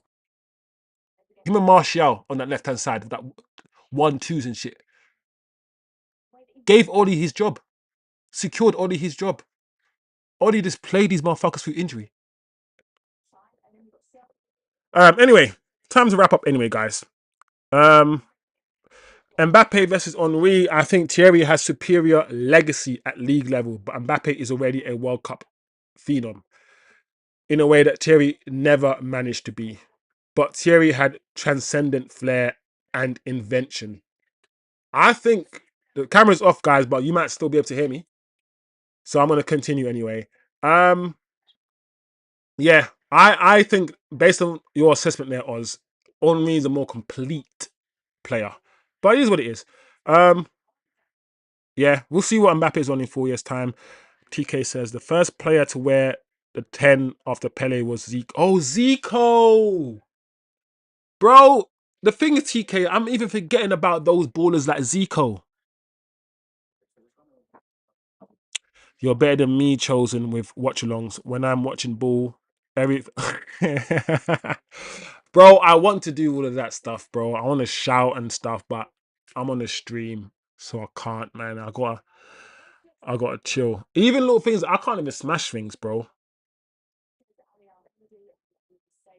Seems to me like Pele was the best parts of R9 and Dino. That's how I see him, Osman. He had the flair. He had the flair, yeah, of like Ronaldinho, but the finishing of R9, bro. Like Pele could just finish, bro. I don't.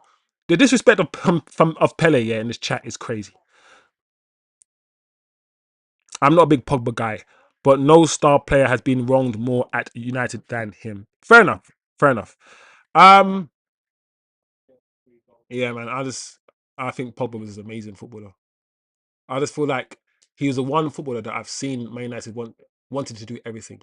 I feel sorry for footballers who can do everything because you then want him to do everything. He's the first defensive midfielder who was compared to De Bruyne. I remember every year we kept comparing Pogba to De Bruyne. And I was like, why are we doing this? Why are we comparing De Bruyne, who plays behind a striker, with Pogba, who picks a ball up from the back four in his DM role, and comparing the assists that they get? I hated the fact that Pogba played as essentially a quarterback and still got goals and assists like a number 10. And we thought that wasn't good enough. You tell me a DM who picks a ball up from the back four who gets goals and assists like Pogba. Pogba was a freak and is so underappreciated and disrespected. Anyway, enough about Pogba. Pogba was one of the last world-class players to grace United, even though he is academy grown. I agree. I agree. I can't see. I know people like to say Bruno's world class, and maybe he might be, but Pogba is one of the last world class talents where I feel like most people admit that he's world class, and he won the World Cup.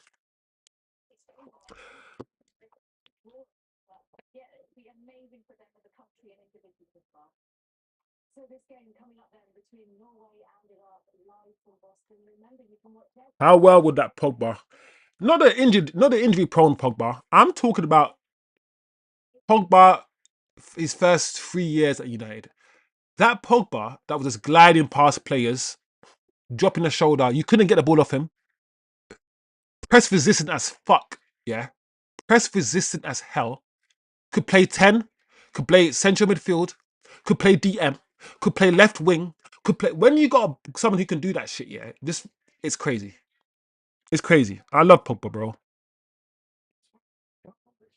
Anyway, guys, it's a good chat. What's happening now? This is wow. We've literally gone straight on to another game. We've been talking for so long, yeah, that another game's about to start. What is this? Norway and is it Iraq? Norway and Iraq, people. What is this? Norway and Iraq, right?